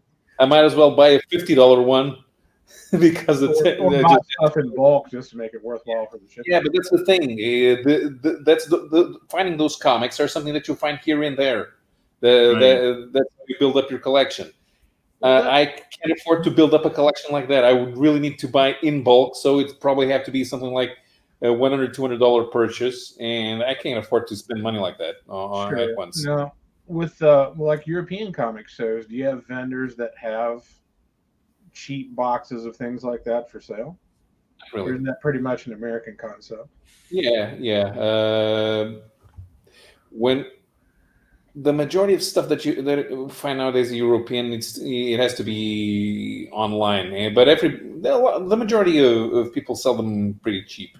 Okay. Even from the 70s and 80s, because there are two things about European comics. There's a thing about European comics. If the series is popular, or if it's from a popular author, the book will stay in print, and we don't have that thing where we want the first printing. We probably will even prefer a newer printing, because being younger, if we discover that artist, we kind of like the more modern look of the newer printings. Right. So we also like to keep everything in the same style if possible. So if I buy a new edition from now, I want the reprints to look like that, so they look the same. Look uniform on the shelf. Right. Exactly. Yeah. So now, if the the comic is successful, there's no reason for it to be expensive. It's a forgotten comic. Right. It's a series that had five volumes between 1968 and 1983. Nobody remembers it. Right. So you find those. Yeah, they're cheap. Nobody's looking for them. It's kind of like Plop series that DC did. I wish they'd have a trade compilation of that, but it's probably not going to happen. And European comics don't have the keys because there are no spin-offs. Are rare. Comics are not monthly for the most part. Italians are, but Italian comics, they kind of stay the same for 100 issues at a time, even if they're written by different people every other issue. So there's no. This is the first appearance of this character. Well, this character is not going to have a comic of its own. Right. It's going to appear as part of that of the main character's extended cast, and might show up 50 or 100 issues down the line. But that comic is never going to be worth stupid money. And Fenner here says, that's the way I can only read Fox and Crow or Rex the Wonder Dog, under the counter. Too expensive, DC won't reprint those. Exactly. Yeah. There's also, if they don't reprint them, it doesn't seem like piracy. You can also go to, look up public domain comics. There's one site I go to. I might have an... Guadana does reprints of everything that's in the public domain. Of course, they do comicbookplus.com. Oh, I know which one you're talking about. That's got a whole bunch of public domain comics that people have scanned. Yeah, it looks like the web designer designed the site in the early 80s. Yeah, it's definitely was put up 25 years ago and not changed. Damon's right. If they don't reprint it, it isn't piracy. Yeah. Because obviously the publisher does not want to make money. Right. So we should do whatever we can to read that story, Mm-hmm. including not paying for it, since they don't want any money anyway. Right. It's not like, and even I've told you the story before, I think, in case no one has heard it. One day, this is like 2003, 2000 of the public domain sites, Names and Pirates, by Keeping the History. Yeah. Mm-hmm. 2003, 2004, Ike Perlmutter, Marvel's owner, was cleaning out the warehouses that Marvel had because he wanted to shut them down. Because what did he want warehouses for? That he can make money, not. So they were cleaning out everything, digitizing things. And I went in, I just happened to go into one room at Marvel one day, and there was an intern with a paper cutter chopping up stats. And stats are what they archive. Stats are sort of like a fancy photocopy. They're done on photographic paper. And that's what they do. They take a stat of the original art and they archive the stat. That's what you did before the digital days. And Marvel stored all those in a warehouse. First, they were in a warehouse in Brooklyn. That got too expensive. So they moved them to a warehouse in Arizona. And Ike didn't want that warehouse anymore. So then they were scanning stuff in and throwing it out. Ike was selling some of it on eBay too. But what the intern was doing with the paper cutter was cutting up the stats of Marvel romance comics from the 50s. Bill Jemas and Ike Perlmutter thought they were an embarrassment, so they wanted them destroyed. They were never going to reprint them. And he's like, "Oh, do you want any?" And I was just like, I should have taken some. I was just like, I was like, what do I need? Another pile of that. It's funny. Someone was just saying, I forget who it was. Somebody on my Facebook wall was saying something about who worked at Marvel back in the day. He was saying something like, "I wish I kept more photocopies from back in the day," because we used to get photocopies of art all the time. That's what we worked on. Right. We get photocopies of one art, do this with it, and then we'd throw them away because you're done with them. Mm-hmm. And I was like, I wish I kept more photocopies of original art from, the 80s, the 90s, whenever. Right. And then someone else wrote back, "We all wished we saved more photocopies." And I was like, for us, it was just, an endless river of photocopies that you think will never end. Right. But then you're gone and you're like, oh, the river ended. You don't even realize the river ended for another 5 years. And you're like, and same with those stats. I was like, you know what? I should have saved some of those stats of romance artwork from the 50s. Why? That would have been the smart thing to do, but I couldn't see any reason for me to save them in 2003. They're just taking up room in my life. I hear all these horror stories about original artwork that was done for the pulp magazines back in the 30s. Uh-huh. And the publishers would keep the original art and they just throw them out. Yeah. Those things are worth tens of thousands of dollars these days, and just throw it in the trash on a regular basis. Mm-hmm. Which is probably why the more popular illustrators would demand their stuff back. So that's how even back then in illustration. Yeah, I don't know how it worked in the pulps. Yeah, you'd have to be like Norman Rockwell to get your art back. Well, no, it was standard procedure by the 60s. Someday will think the same about water. Yeah, why didn't I save that water? It's just endless supply of clean water. Not anymore. Until you realize what all those whales do in it. But it's funny. I think the because you hear now the argument about who owns the original art was always, well, the company owns the original art because that's what they paid for. But as we can see now from this era, when you don't even send original art to Marvel or DC, you send digital files of the original art. They didn't really need the original art. They just wanted to keep. It was just in the 60s. It was more trouble and would cost them money to give the original art back, so they didn't want to do it. Now, it will cause trouble and cost money for them to actually collect the digital art, so they don't want to do it. That's all it was. Yeah, DC used to cut up. There's a famous story that Neil Adams tells, where there was a guy whose job it was, probably an intern, to take a paper cutter and cut up the original art after stats were made, because they didn't want the artist to have the original art. And some guys would kind of cut along the panel borders, so they were, and sneak the art out. Right. And there's a story Neil Adams tells where the guy whose job it was to cut up the original art said, "Oh wow, man, I cut up some great pages of yours today. They were really nice." So that's what they had to do. Wow. Yeah, I don't know if I heard they used a paper cutter. I didn't hear they burned them. I don't think you can burn them in an office building in New York City. I'm sure people did. That's kind of a bad thing to do. Maybe they used it to roll up some things and smoke it. That would have been the San Francisco office. But yeah, DC used to cut them up with a paper cutter to make sure that the artist didn't get them. Wow. And it was pure spite.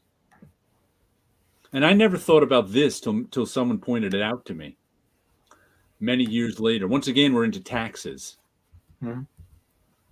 Someone who's like, well, another problem Marvel and DC had, and one of the reasons they ended up giving back the art to the artists, is if Marvel indeed and DC indeed bought the original art, not just the reproduction rights, but the physical art, where's all the tax you paid on that?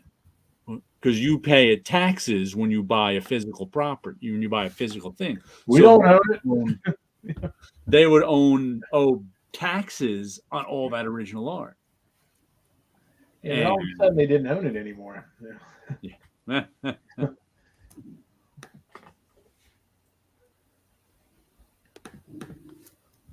I have the greatest 50 story ever told hardcover.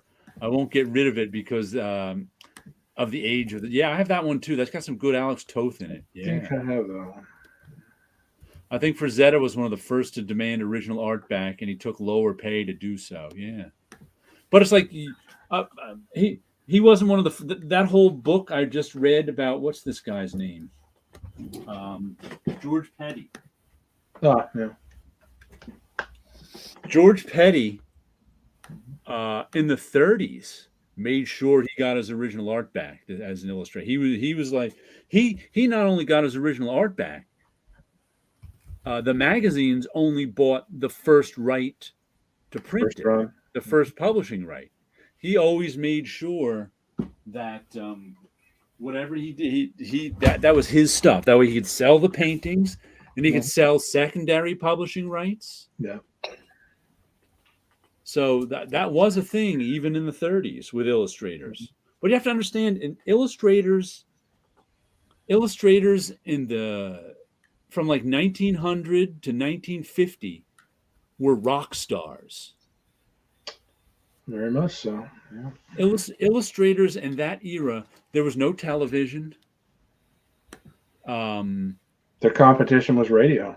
The competition was radio. When you were an illustrator, even before radio, there were rock stars. You were the primary cultural visual source for everybody.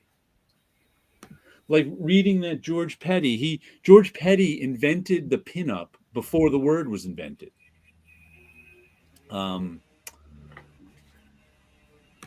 Yeah, maybe Frazetta got advice from Petty. Could be. I'll ask this of Sleepy, but you guys can chime in if you know it. Do you know how Frazetta got his into making cover art on books? No, I do not. Roy Krinkle. Yeah, Roy Krinkle. Roy Krinkle was illustrating some ace paperbacks for some Edgar Rice Burroughs stuff. And he discovered, I don't have enough time to do all these. So he talked the art director into giving, Frank a shot. And then Frank did that. And then he went on to do the Conan novels, and the rest is history. Right. Yep, from Roy Krinkle. I think it's Is it Krenkle? K-R-E-K-E-L. What? K-R-A-N? No, K-R-E-N-K-E-L. Okay. K-R-E-N-K-E-L. Okay. I haven't seen it spelled in a while. But yeah, George Petty was a good businessman. A matter of fact, he even said in the back of that book, he wants to be admired for his business acumen as much as his art, if not more. And what I never realized too is, like, in the 30s, there was like no visual sexuality in America at all. It's like there was no TV, so there was no sexy people on TV. The movies, there was some sexiness in it, but because of the Hays board, not a lot. They tried to sneak in as much as they could. So it was like magazine. That's why magazines were huge, so huge. And Roy Krenkel's like pinup girls were in every college across the United States because that was it. Yeah. If you wanted some sort of sexy picture, you tore it out of a magazine. That you didn't have any other choices. All right. Well, unless you got a bootleg magazine from France.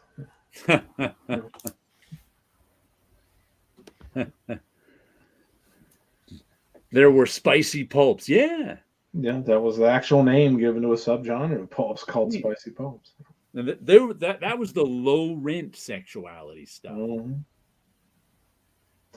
You know. But it's kind of weird to think of that. Mm-hmm. The publishers of spicy pulp were considered pornographers. Yeah. Well, that's one of the attractions was pulp, was the cover art. Mm-hmm. Definitely sexy because there was nothing else like that. I mean, not just sexy covers, but cowboys. Right. You couldn't turn on the TV and see a jiggle show like Three's Company. And hopefully it wasn't Mr. Roper. Yeah. We used to draw some tits on a shovel with a crayon. Yeah. What? Grade school, if you could draw a pair of boobies. There's the quote of the night right there. Wow. Another comic I got this week. Rogue Sun #1, which is part of the Radiant Black universe. Remember, I told you I got that book last week? Mm-hmm. Supermassive with the gatefold in it. All right. I really liked that book. It made me, because before that, I wasn't that interested in any more Radiant Black universe books. But that Supermassive actually got me interested in the other books they're coming out with. So this is Rogue Sun #1, another superhero book, superhero universe thing. And I enjoyed it. It was I put this in my pull list. We'll see how it is. It's by, who's it by? I don't even know. Ryan Parrott is the writer. The artist is just named Abel. The colorist is Chris O'Halloran, and Becky Carey is the letterer.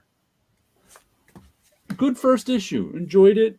Like I said, I already kind of knew what he was about due to Supermassive, but then it gave us his origin in this issue. Mm-hmm. And it's cool. Another, I'll check out this Radiant Black universe for a little while. Scott will never look at shovels the same way again. There's porn photos not long after photography was invented, but I guess you would need a very sneaky... Yeah, that wasn't mainstream. You couldn't... I'm sure in back rooms you could find those. Wow. But in mainstream America, you probably couldn't find anything at all. No. Yeah, probably for wealthy private collectors. Exactly. Matter of fact, I saw that... Wealthy private European collectors. There was, I can't remember the name of it. There was, like last year, the year before, there was a mini series that somehow had to do with the Black Dahlia and took place in that time period. I cannot for the life of me remember what its name is, but there was something about wealthy collectors and pornography in that one too. Can't remember what it was, but now I'm going to check out. There's a third book coming out, Radiant Red. I think that's out Wednesday. Mm-hmm. I didn't put it on my pull list, so hopefully there's a shelf. I had to get this as a shelf copy too. So like I said, until I read Supermassive, I wasn't really interested in the Radiant Black universe. But now I'll check it out more. There was a black and white dragnet on porn selling photos. Yeah. Matter of fact, it was I think I mentioned this a few weeks ago. It may have been in the George Petty book, or it may have been in the other book. What it was there was a famous, must have been a federal case in New York City. Earl Greys and sleepy readers of the time.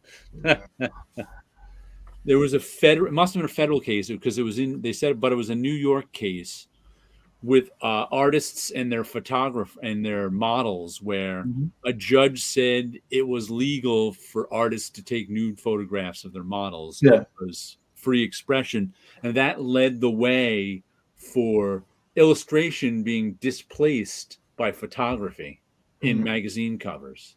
Makes sense. Oops. The subject was so racy they kicked Jared offline for even talking about it.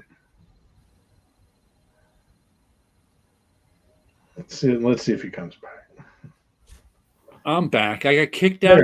It's always when I'm over near the comments too that it kicks me out. I don't know how it's related, but I go over to put up a comment and it kicks me out. I'm like, what is that? There you go.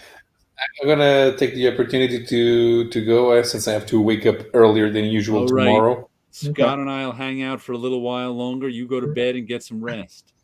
Okay. All right. We'll catch you later, Paulo. Have a good night. Dun, dun, dun. Boom, boom, boom, boom, boom, boom.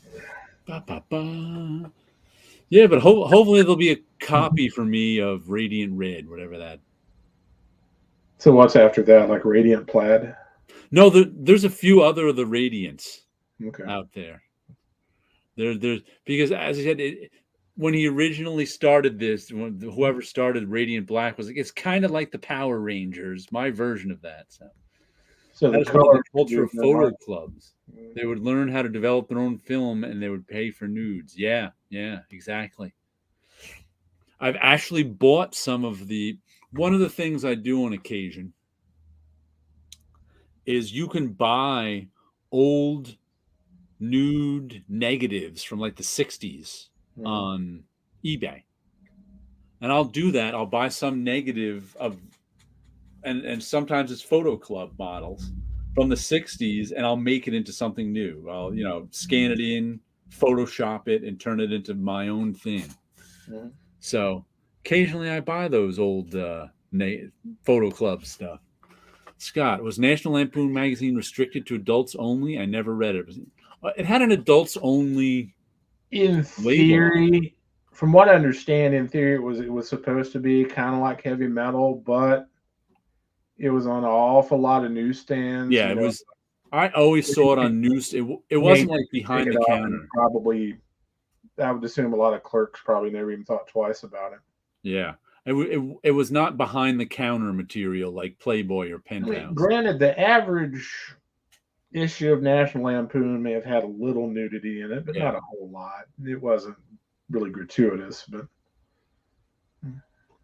I have a friend who's a big National Lampoon collector. He's been buying it since he was a teenager. So the documentary on it on National Lampoon is really, really good. I'd recommend that documentary to anybody. I never watched that one. I was never. I only bought like an issue or two of National Lampoon, or only saw an issue or two growing up. I think even if you're not a huge National Lampoon fan, you'd still be interested in the documentary. Yeah. Because you know what it was also? My friend, who was a big National Lampoon fan, got into it in like the early 70s, I think it was, when he was even a little kid. That's when they had like Neil Adams, Russ Heath, and a lot of comic book people in it. Yeah. Rice included did a little bit of work for National Lampoon, too. I think that's what got him into it. Yeah, that documentary is quite good. I highly recommend it. I don't think I saw any National Lampoon probably till I was in high school, so it was the early 80s. I don't think I paid any attention to National Lampoon until I got into college.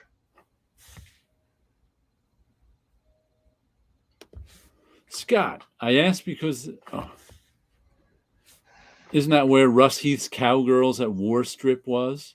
Honestly, don't know. I'm not sure. It could be because I know Russ Heath did some stuff for National Lampoon. That sounds like a National Lampoon one. Right. I would imagine so. Because I know, like I said, I know. Yeah, I would like. I think I mentioned this. That's right. I did mention this in one show, and Comic Crack tried to find me a link to it, but I can remember in the 70s, if you were a kid growing up, sometimes you'd find dirty magazines lying around wherever. You'd be, because we were, the parking lot, in the suburban woods where kids used to hang, where you just find them. Right. And I can remember there were comics in them. Mm-hmm. And some really well-drawn sort of comics in them. But these are sort of like the low-rent ones, not like your Playboys or your Penthouse. More like, I don't even remember the names of them, but not even Hustler. So you're not getting like Gahan Wilson, But they were well-drawn stuff. I don't know where they came from. And I always like, I wonder if they were collected, and they've never been collected anywhere. And like stuff in like Genesis, was that the name of the I think that was. But anyway, a lot of any magazine where it's adult or otherwise, you can, if you go on eBay, you can find people selling CD-ROMs of them and things like that. But what it was that's true. I remember stumbling over dirty magazines in odd places. Exactly, you just find them. It was weird. That odd place that he kept going back to week after week after week. You can find some more. Stumble. But it's like, I think it was Comic Crack after that looked up and found some places that had them online, and shady places. Like I managed to download a couple of them, and the scans of them were just the pictures of the naked girl. They didn't scan in any of the pages with the comics on them. I was like, There was I remember there's a quote from Ray Bradbury. He was talking about people's reaction to Playboy back in the day. Because, the average typical American stuck-up snob, all Playboys, ruining our youth. But they didn't realize they had, world-class artists and writers and photographers working for them. And Ray said, sometimes people can't just see the forest for the tease. I never knew until I read it just a few years ago that the reason Playboy was successful was because the comics in the 50s, the comics were in decline, and the distributors needed something to distribute. So it's like all those comics went away because of it was the 50. I forget the exact. I forget exactly which decline in the 50s of comics it was when Playboy came out, because there was actually a few of them. So it's like the perfect place at the perfect time. Right, and picked up Playboy. It one Playboy was worth 10 comics, so. Or more. But I don't know how much an issue of Playboy was in. When did it start? 53 or something like that? Mid-50s, yeah. I don't know what the cover price was, but I can tell you it's probably a better bang for your buck than your average issue of Spawn is for $3.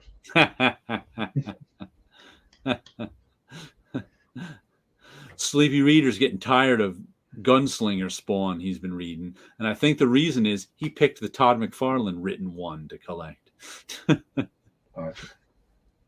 I'm interested in seeing what Damien liked about Radio Spaceman that I didn't. I'm just curious. Like I said, it wasn't a bad book. It was just so mediocre. It was like it should have been better, but that's just me. That just reminded me. I just looked over at my email and saw I got an email from TikTok, and I was like, things I didn't know was a thing. Steely Dan is now really big with Generation Z in TikTok. Now, do you understand that comment that I made about the name? Yes. Yes. Okay, because most people don't. Yeah. And when they learn about it, they're shocked. Yep. Matter of fact, one of the TikTok videos was someone explaining where Okay. Steely Dan got their name. I don't like that vertical format of TikTok. Yeah. One of my It's like it's so blatant to me that it was specifically shot for somebody to watch on a phone. yeah. And Yeah, my that's- mind just rebels against that. I that's- want widescreen format video. You're an old guy. Almost everyone watches That's things true. on their phones today. That is true. I will not argue that. I think Wally Wood published those himself. Wally Wood Oh, Sexy like Canon? Yeah. Yeah, I'm not 100% sure, but I know he did some of his own publishing. Yeah, I think he did. Yeah. Yeah. Todd is not a writer. Exactly. After all these years, he hasn't learned some of the basics. It's crazy. No kidding. Radio Spaceman seemed like gonzo pulp fun to me. That I just wanted it to be more gonzo pulp fun. I was hoping it would be funnier. But I don't know. Just it's like it's something that should be right up my alley, but it's just like a swing and a miss. You know? Yeah. That happens. I have a sexy Wally Wood. I hope we all do. I wish I'd have got that Wits End compilation before it went out of print and skyrocketed in price. So do I. I wish. Oh, and the Peter Bag Hate hardcover is in print again and coming down in price. Okay. I was happy to see that. You're old when you find porn magazines in the woods. You're old you would find porn magazines in the woods when you were a kid. Exactly. So old you would find them on stone tablets. You've already lowered my expectations, Scott. Granted, I would imagine that for somebody that wasn't as looking forward to it as I was, probably wouldn't have the same problems with it that I do. Yeah. It's funny. Just as that, I saw the Hate box set coming in to print again, lowering in price. I saw the EC Comics Artist Edition came out, and I was like, which one do I want? I definitely want the EC Comics Artist Edition covers before the Hate box set. But I'm like, it's going to push the Hate box set back again? Are you aware of the Artist Edition Index website? Yeah. Okay. I've seen them lists of them. Right. Well, he does a podcast too, and he okay. I think once a month, and he talks about things that are coming out, or how much nowadays is how many artist editions are not being published these days. Yeah. Yeah. And I've said it before. All that stuff. And I've said it before about Hate. Hate is the great American novel of the end of the 20th century. That's what it is. Okay. It really is. It's the story of a great American novel, the story of a person's life. Can you see Peter Bagge drawing Great Gatsby? I think he'd do a good job. It would certainly be different. That's true. He definitely would be different. It would certainly be different. And he wouldn't be using the actual text. He'd be making up his own Great Gatsby text. I know that. Yeah. I have an EC Comics Artist Edition. It looks great. Yeah, it has some Frazetta in it. Mm-hmm. They just came out with an EC cover artist edition. Last year it came out. I just discovered it now. It's got all the things in there. But it came out in 2021. So maybe the end of 2021. So I didn't notice it. But I was like, oh, I want that. I want it too, but I need to.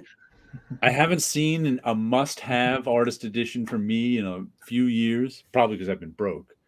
But that's a must-have. That does make a big difference. Yes, I like Ghost World, but it is not my favorite Dan Clowes. I've never read Ghost World. The one thing that made Ghost World better for me was the knowledge that was Dan Clowes having a conversation with himself. His waspish half and his Jewish half. having a conversation with himself through the story of Ghost World. Those are the two sides of his heritage. So once I knew that, I found Ghost World better. But I like David Boring better. I like a lot of Dan Clowes' stuff better than Ghost World, but I do like Ghost World. Do the more recent Cerebus projects remind you of Dave Sim having a conversation with himself? Yeah, Sim. I can see that. Yeah, King I Spokes just and wanted the to- cover. That's the one I want. That cover is one. Oh, yeah, Like a Velvet Glove is still one of my favorites. That was like his first graphic novel in the pages of 8 Ball. And of course, what got all my young art school friends loving 8 Ball was that like 4-page art school confidential story he did early on. We all just loved that. And of course, young Jared and all the other bullpenners in the early 90s working in the bullpen, we loved Dan Pussy because he was, working in the comics biz too. All right. I just had a completely random thought about something we talked about earlier. What's that? Can you imagine if Seth Fisher had drawn Doctor Strange? That would have been nice. That's the thing that pops into my head 30 minutes later. Ah. Oh, yeah. That would have been neat.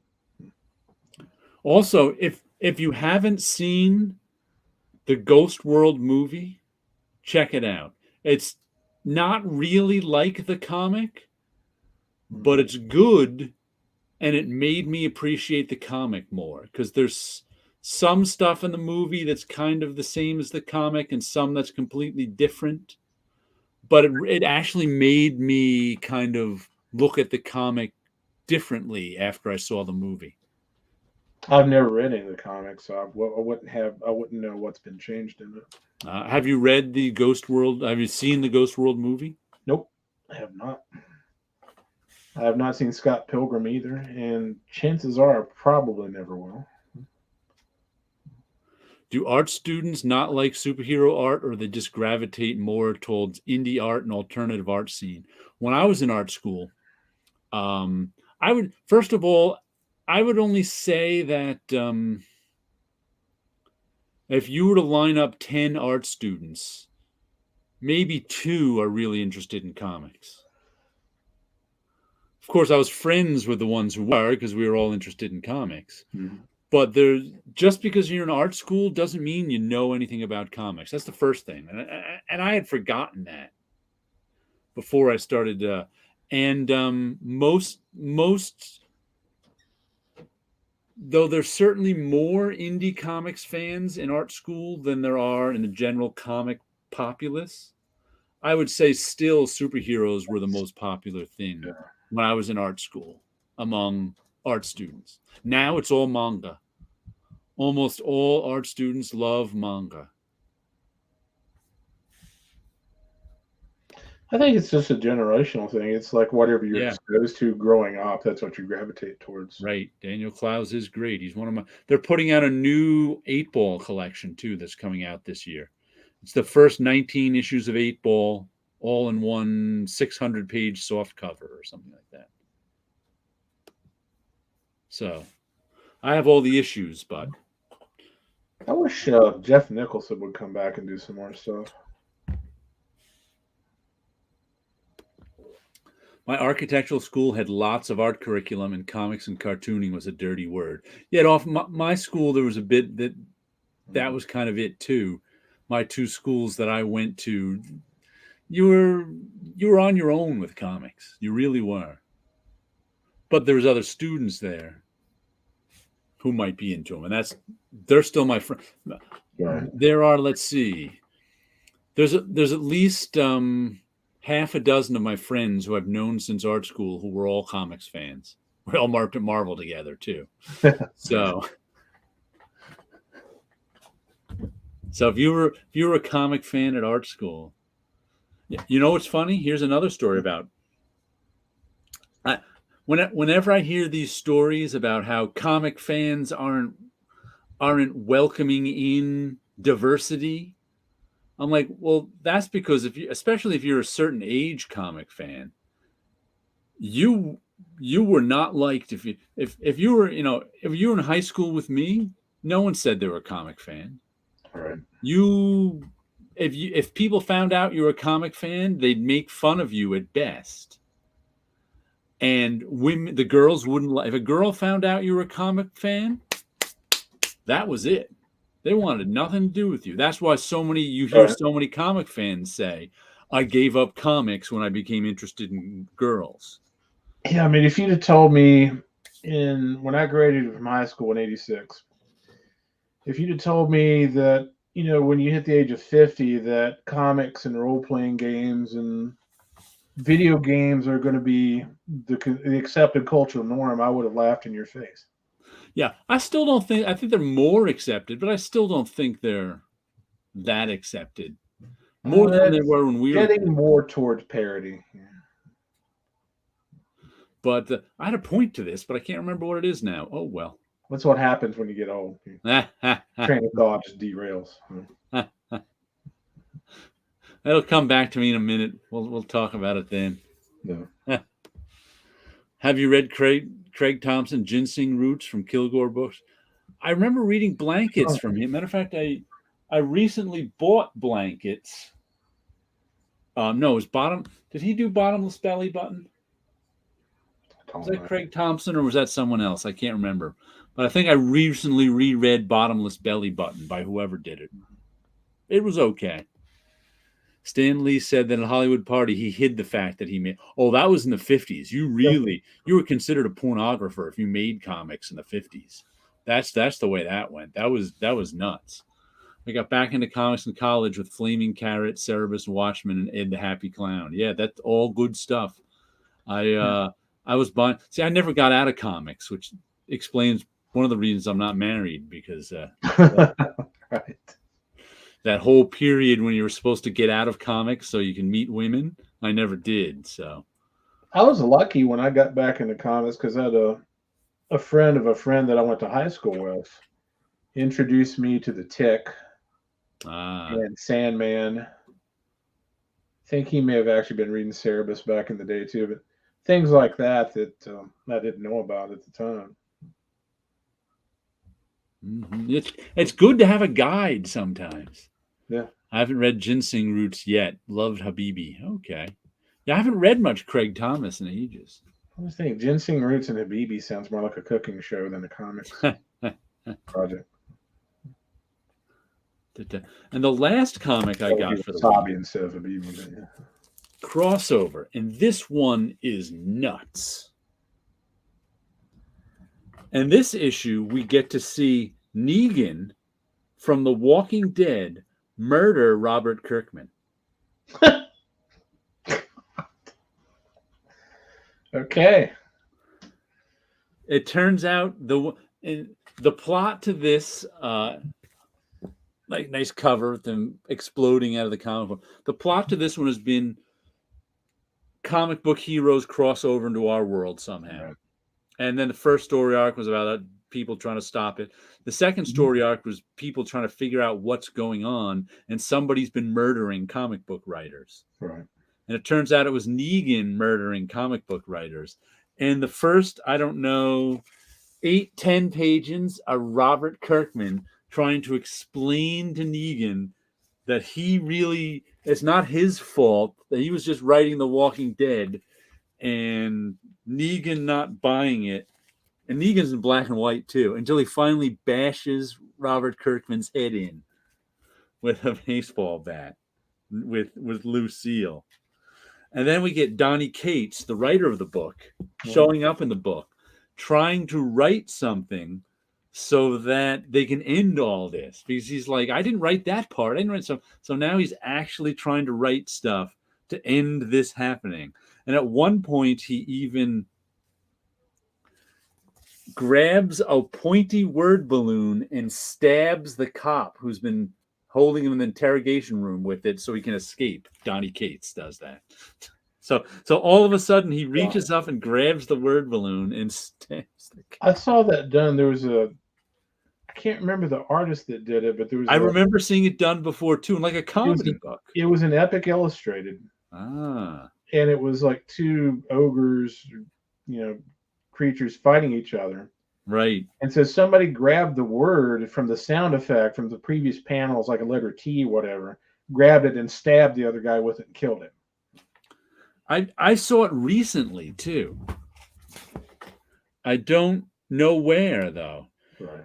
Craig's artwork is stunning. Yeah, and blankets and stuff. No one now cares when we try to explain the context for being shunned at a comics fan. But yeah, no, you're right. Absolutely no one cares.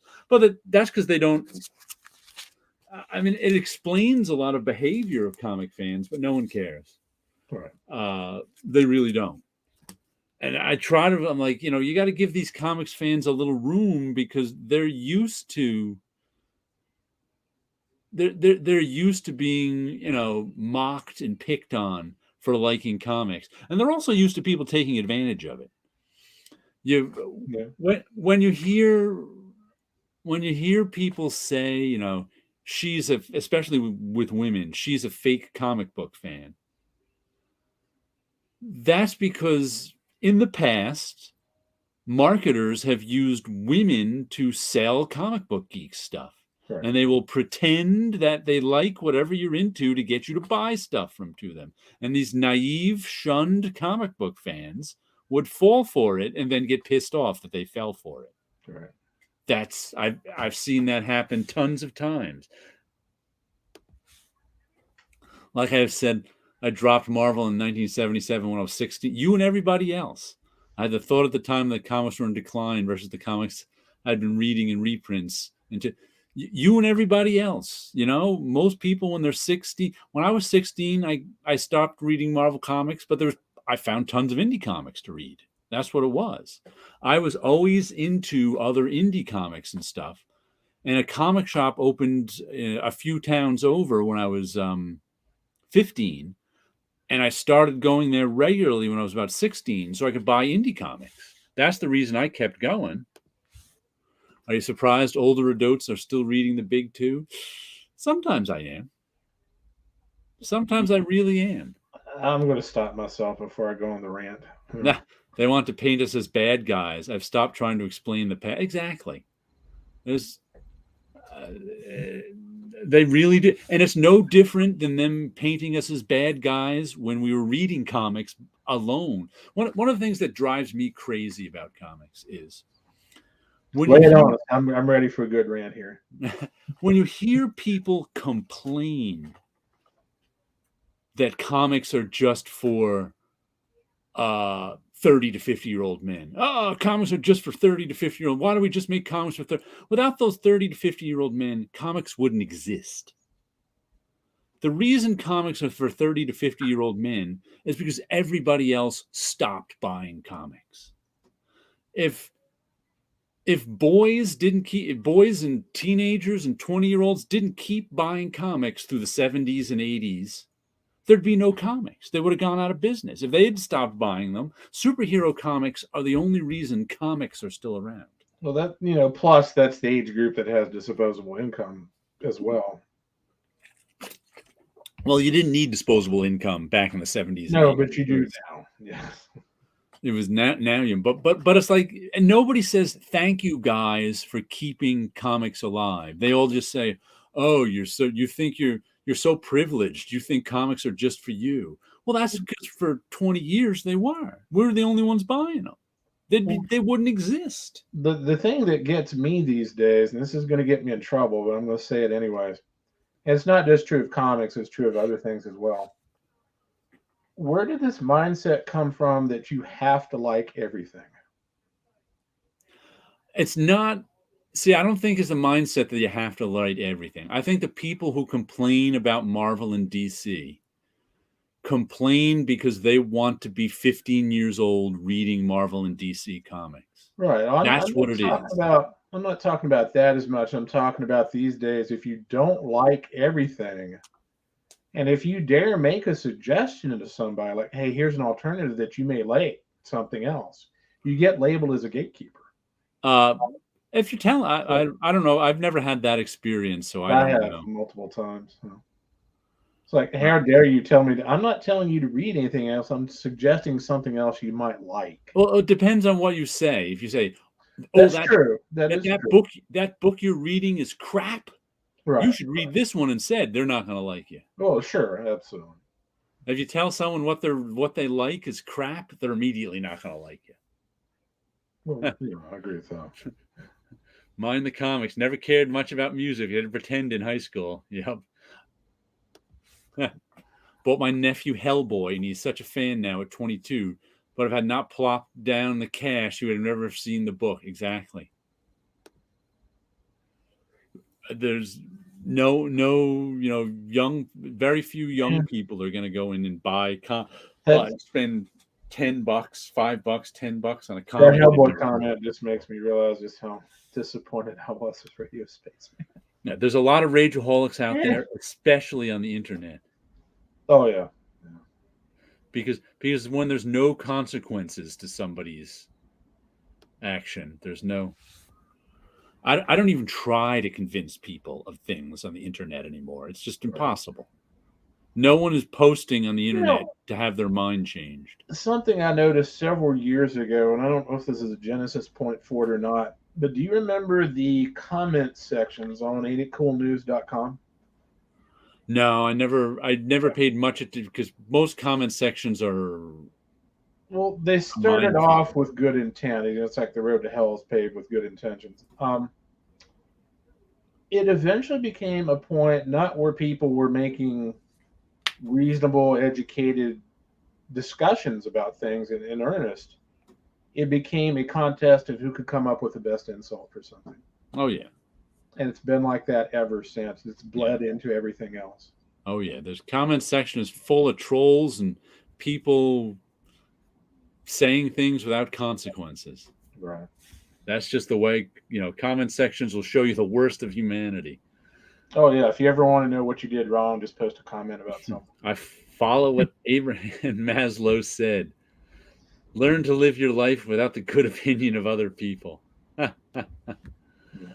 I took all 3 of my nephews to the comic shop every time I went to visit. Each got to pick 2 of anything they might like. Only one turned out. Yeah. That's about the right odds, I'd say. It's tough to get people to read anything, even comics. I mean, bang for your buck wise and also time wise, it's hard to compete with something like a really good video game these days. It's hard to compete with video games. It's hard to compete with TV. You can just turn the comics. And also, comics are an active thing. Any kind of reading is active. Video games are semi-active, semi-passive. Can be, depending on. And TV is completely passive. But video games are passive in that you sit in a chair and move your thumbs. All right. Unless you're playing like a VR game. Yeah, yeah. But I don't know how many people are actually right now. We're in the golden age of television in terms of quality of writing. Yeah, and how much there is. I think it's a lot of it is just, you didn't have that audience fragmentation back in the 70s that you have now. Mm-hmm. So it's neither good nor bad. It's just the way it is. Comic books are still my favorite form of art, entertainment, whatever you want to call it. I enjoy comics more than TV. That's why I keep collecting them. TV was much worse in 77. Yeah, it also helped the music scene during the punk days. Yeah. But you notice how people have such a nostalgic look on TV in the 70s now. Well, that's because the good stuff was good. And also because there was a lot of crap, too. Oh, there was tons of crap. Right. But it was also the days when you could turn on a TV show and you got a complete story. You can't do that much these days. Maybe with sitcoms, but almost everything is part 1 of 10. Right. So it's kind of like, And you always say, I'm going to try out a show. Like in the 70s, if you wanted to try out a show, you just, whatever episode was on, you watched. Right. Now it's, you got to start with episode 1. And how many episodes are we going to give it before I decide if I want to watch? It's like, I'm going to watch this show for 3 hours to decide if I want to watch it for another 7 hours. So it's a different sort of experience. And there's plenty of bad shows, too. With all the good shows, there's tons and tons of bad ones. Oh, I definitely agree there.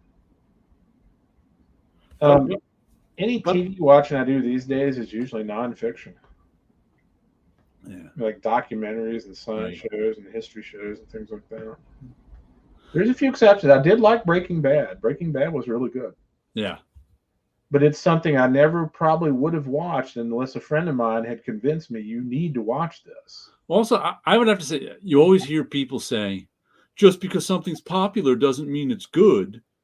Doesn't mean which is true, but that's rarely the argument someone's making. You hardly hear anyone actually say, this is good because it's popular. But even though somebody always uses, when you say, well, a lot of people like it, so it's got to have some value. Just because something's popular doesn't mean it's good. It's like, that's not what I said.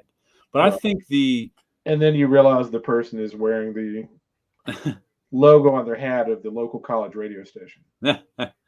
But I think the Zeitgeist does pretty good at picking good. It's like good shows kind of have, not all of them, but most of the shows you hear are good. Or decent, right? Or decent. They might not be the ones you like. You can look at it and say, that one's not for me. But most of the shows you hear that are good are actually good. Right. That's different than other times. It's like, I tried watching The Walking Dead and it's just not for me, but I realize, a lot of people like it and I understand why. I don't, right. knock on it. Colleges do still indeed have radio stations. They should. Matter of fact, they go out of your way to let you know about them. Yeah, colleges do still have radio. WFUV, Fordham University. Right. I can't get past the previews for Peacemaker. It's just the previews are just too camp for me.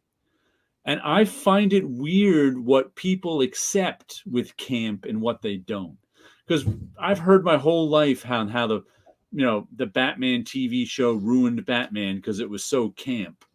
And everything I've seen of Peacemaker, it's as camp as anything has ever been, but people love it. So I think people like camp in the moment, but it's like after the moment, they don't like camp as much. I don't know. We'll see how that goes. Yeah, I don't even think of the 66 Batman show as Batman. It's own separate pocket universe thing. But growing up, I heard nothing but how the Batman TV show ruined Batman. Because that's what the general public thought Batman was. So if you were reading your super cool Neil Adams Batman issue, people were laughing at you because they think you're reading some silly camp thing. I mean, to me, even to this day, the definitive Batman in my mind is the 90s animated show. Yeah. Now, most people did love the Adam West Batman. But there's also a strong contingent of Batman fans who think it ruined Batman. Right. I mean, I liked the Adam West Batman as a kid. I haven't seen it since then, but I really enjoyed it. Yeah, I liked it as a kid. And then one thing I realized, too, for a multi-millionaire boy, he had crappy taste in wallpaper.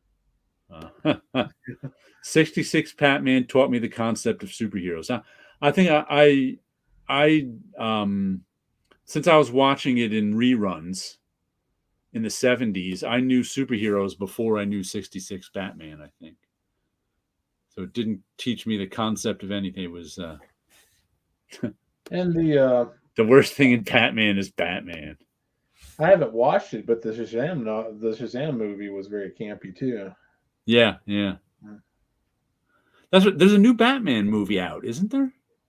Yeah, it just came out. Okay.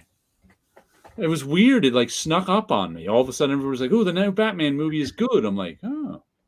I like a good Batman story every once in a while, but like, do we really need another Batman movie? Obviously, enough people answer that yes, but I'm not one of them.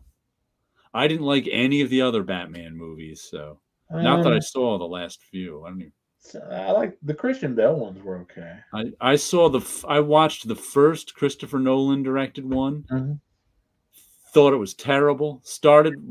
Got about 10 minutes into the second one and said, I do not want to watch this. And that was the last Batman I saw. People are going to hate me. Tim is probably going to kill me for saying this, but I really did not like Jack Nicholson as the Joker. He was okay. No, he's just Jack Nicholson. Yeah. Yeah, he was just, I don't like the Joker, so. Oh God, he's so overused.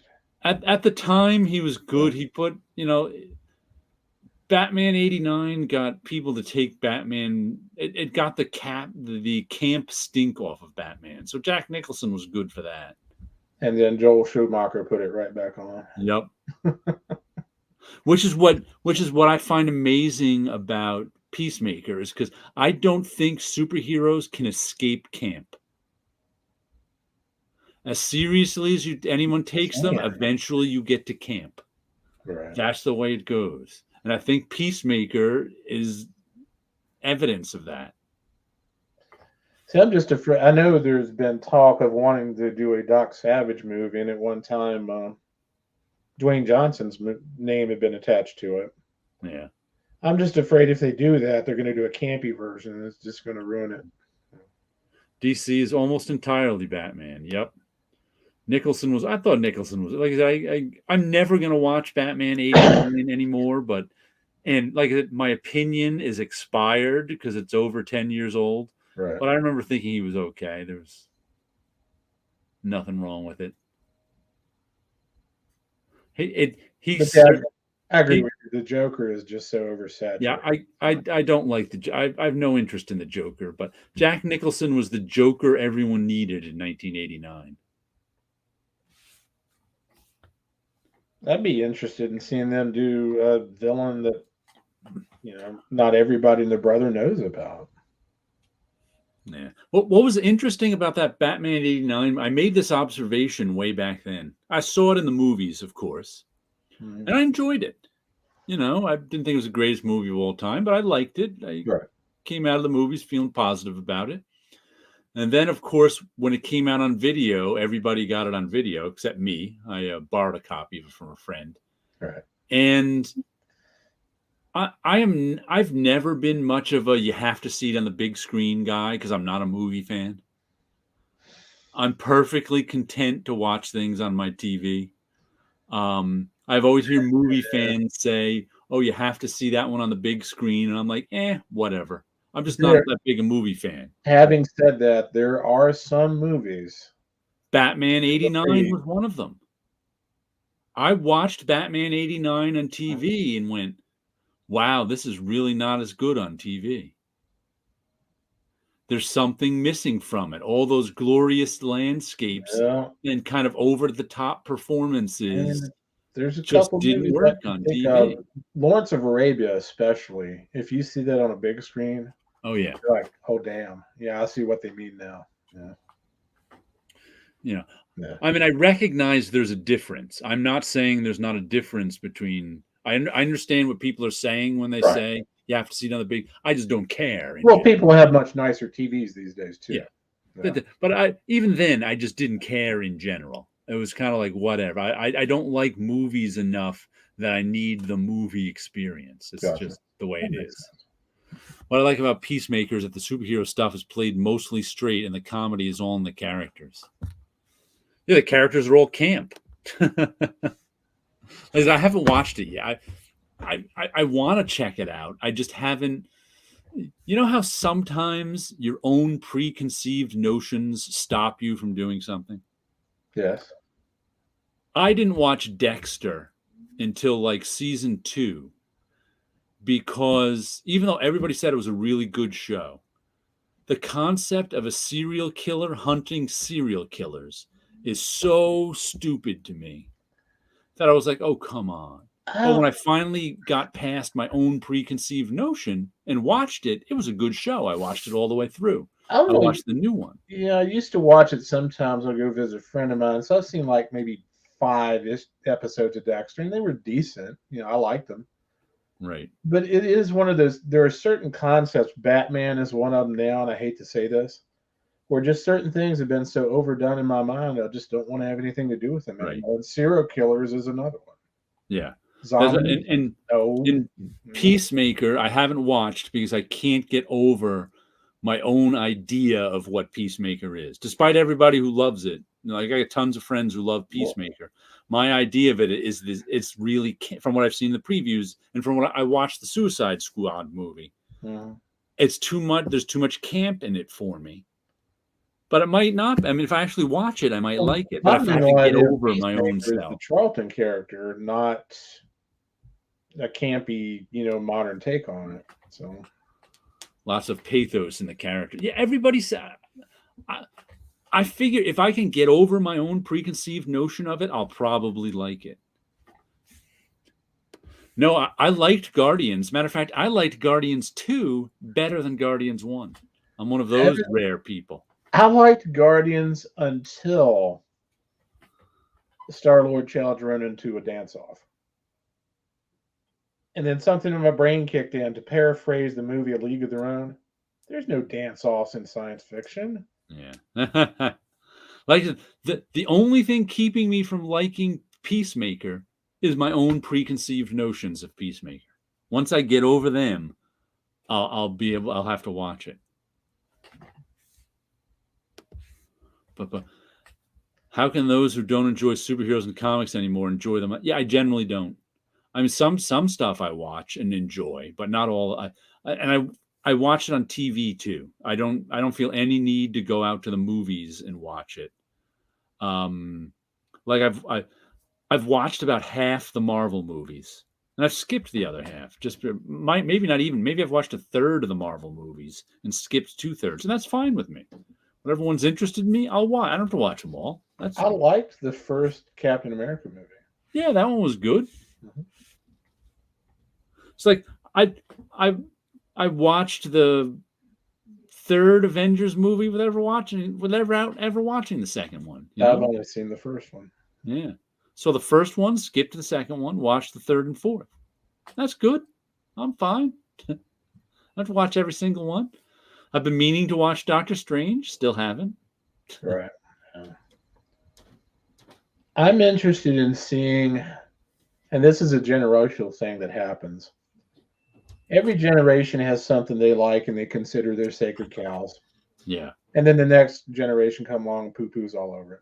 And it's going to happen with the Marvel Universe later on down the road. Right. I'm just interested in seeing how people will react to that. What I find interesting, I don't know if you know who, I think Sleepy's the only one who knows this YouTuber. He goes by Masked Panther, though he may have changed his name recently. Yeah. Real tiny YouTuber. Mm-hmm. He's only got, but he's been around on and off for years. Mm-hmm. And I think he's probably Gen Z, I think. I think when he started, he was in his early 20s. He's probably in his mid to late 20s now. Right. King Spo didn't like Doctor Strange. Yeah. Okay. And he said something interesting that I never thought of. In one of his videos, he said, how come my generation can't have anything that's theirs? That's our own. Everything we have is the previous generation's stuff warmed over and rebooted. What's stopping you from making your own stuff? What was that? What's stopping you from making your own stuff? Well, he wasn't making his own stuff. He's not a maker. He's a consumer. Right. That's what he wanted. He's like, how come they don't make our generation our own stuff? We've got to get warmed over everybody else's stuff. Right. And I was like, I never thought of that before. Yeah, that's a valid point. Yeah. I was like, that is a valid. That thought had never crossed my mind. What if you're 17 years old right now? What's your own? Mm-hmm. Yeah. Mass Pactor never gained traction. Gen Z only reads Silver Age. Yeah, that's true. He's Gen Z, but he only reads Silver Age stuff. That's kind of funny. Yeah, it's not typical, but yeah, it's like since he and that's really even baby boomer stuff. You know, Yeah. I know what I want to say, but I don't know the best way to say it. It's like, it's just the way certain people's mind works. I've never understood why, if you get interested in any topic, whether it's comics or movies or music or animation or history or sports or whatever it may be, why, if you get interested in something, why you wouldn't want to go back and look at the history of things that came before that and see what influenced it. because you're not curious. Fair enough. That's My mind is hyper curious. yeah, in me that too. regard. I'm curious. I want I to get know more. interested in a subject and I want to know everything there is to know about it. Most people want to escape when they're into something. They want to turn it on. They want to escape their lives for that hour or two. They're not curious at all. They don't want to work. They got enough work going on. They just want to escape. I think that's all it is. Yeah. Curiosity is rarer than we think. Maybe I have it all. I don't know. Yeah. Maybe it's like I'm like Barry Windsor Smith with his yellow and his purple back in the day. I've got all the curiosity nobody else has any. But yeah, I mean, I've never understood that mindset. Is like, why would you not want to know more about it? Yeah. You're going to discover more things you like. Just by law of averages. Once again, most people aren't into discuss. They're into whatever falls near them is what they want. It's what I call the bottom feeder concept. Yeah, whatever falls down from the worse than I intended to.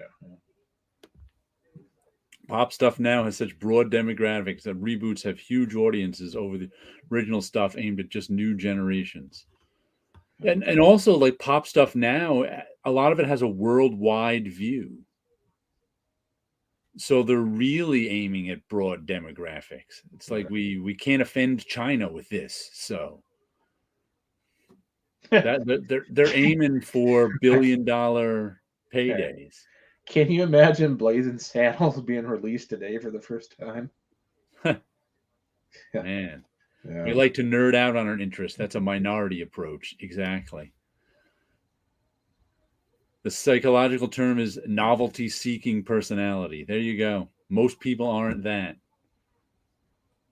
I am. But most people aren't. Sounds like Scott is too. Maybe it's just from being interested in history. You get there is that. Well, interested in history. Like, you're curious. You have to be curious to be interested in history. All right. Pop culture keeps gaining gravity, which leaves new generations less space to create in. Yeah. But you would think if granted, this goes back to the curiosity thing, if they were more curious, you'd think they would want to come up with. But no, but these stuff. These are people these aren't the creators. These are the consumers. True. That's true. And it's also corporate too. Corporate keeps gaining gravity. When they keep, feeding that golden goose. Yeah. Why are you going to go out and look for a new golden goose when you already got 3 of them? Let's just feed these golden geese and keep them alive. That'll keep us going. And I'm not knocking it by any stretch, but I wonder how much money they made off of Elden Ring this week when it got released. Which one? It's a new video game called Elden Ring. Oh, okay. It's. I'm sure they made a lot. I'm sure they made more money probably than Hollywood did. Yeah. Because Conversely, I think there may be a dearth in baby births in about 9 months because everybody was busy playing the video game. They didn't have time to do anything else. Man, I haven't played a video game like that in 20 years. I could, but I know if I do, I'll never want to leave the house. So that's why I don't do it. That's why I stopped playing them, because it took too much time. Right. You could, because I was an RPG type gamer, like in the 90s and the 80s. Right. But back in, in my 20s, whatever, I could sit down and get absorbed into a game and 4 hours pass in the blink of an eye. I'm like, yeah, absolutely. I used to do that with eBay. Right. I'd But look at stuff and look, oh, it's way past time to go to bed. once you get into your 30s, time gets shorter. And it's like I could be making art in this time. I could be drawing. I could be doing anything rather than losing a sense of time for that. Note I think games are good at is video games is creating a false sense of accomplishment, or I should say creating a sense of accomplishment. It's not necessarily false. Playing a video, they keep giving you rewards that makes you feel like you're accomplishing something. Right. And therefore you keep playing the game.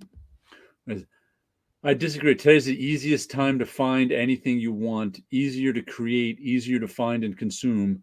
But what is the worldwide popular? I'm not talking as a creator. I'm talking as a consumer. Right. If you're a consumer and you're not curious, you're right. It is, but there's so much stuff coming at you that you don't have to be curious and do what Scott says and find out the stuff that came before it. You can just keep watching whatever Netflix and Prime are showing. It's like the difference between being a catfish, which lays on the bottom and filter feeds, things that pass in front of its face, and being a barracuda, where you're active and you're a predator and you're seeking things that, interest you, which in that case is food. But it's easier to find and consume in both ways. It's easier to find stuff, but it's easier to not find stuff, just consume stuff. Right. That's what I'm talking about. Yeah. So there's pros and cons both ways. Well, it looks like it's our wrap-up time. Oh, yeah. So we blathered on like idiots. Hopefully Paulo's asleep and getting some rest. Yeah, this time he goes to sleep off screen instead of on screen. I know. He's fallen asleep on screen more than once. I get it. I get it too. A couple times. I get it 100%. It's just funny when it happens. Right. All right. Cheers to you too. Everybody have a good night out there, and we will catch you next time. See you later.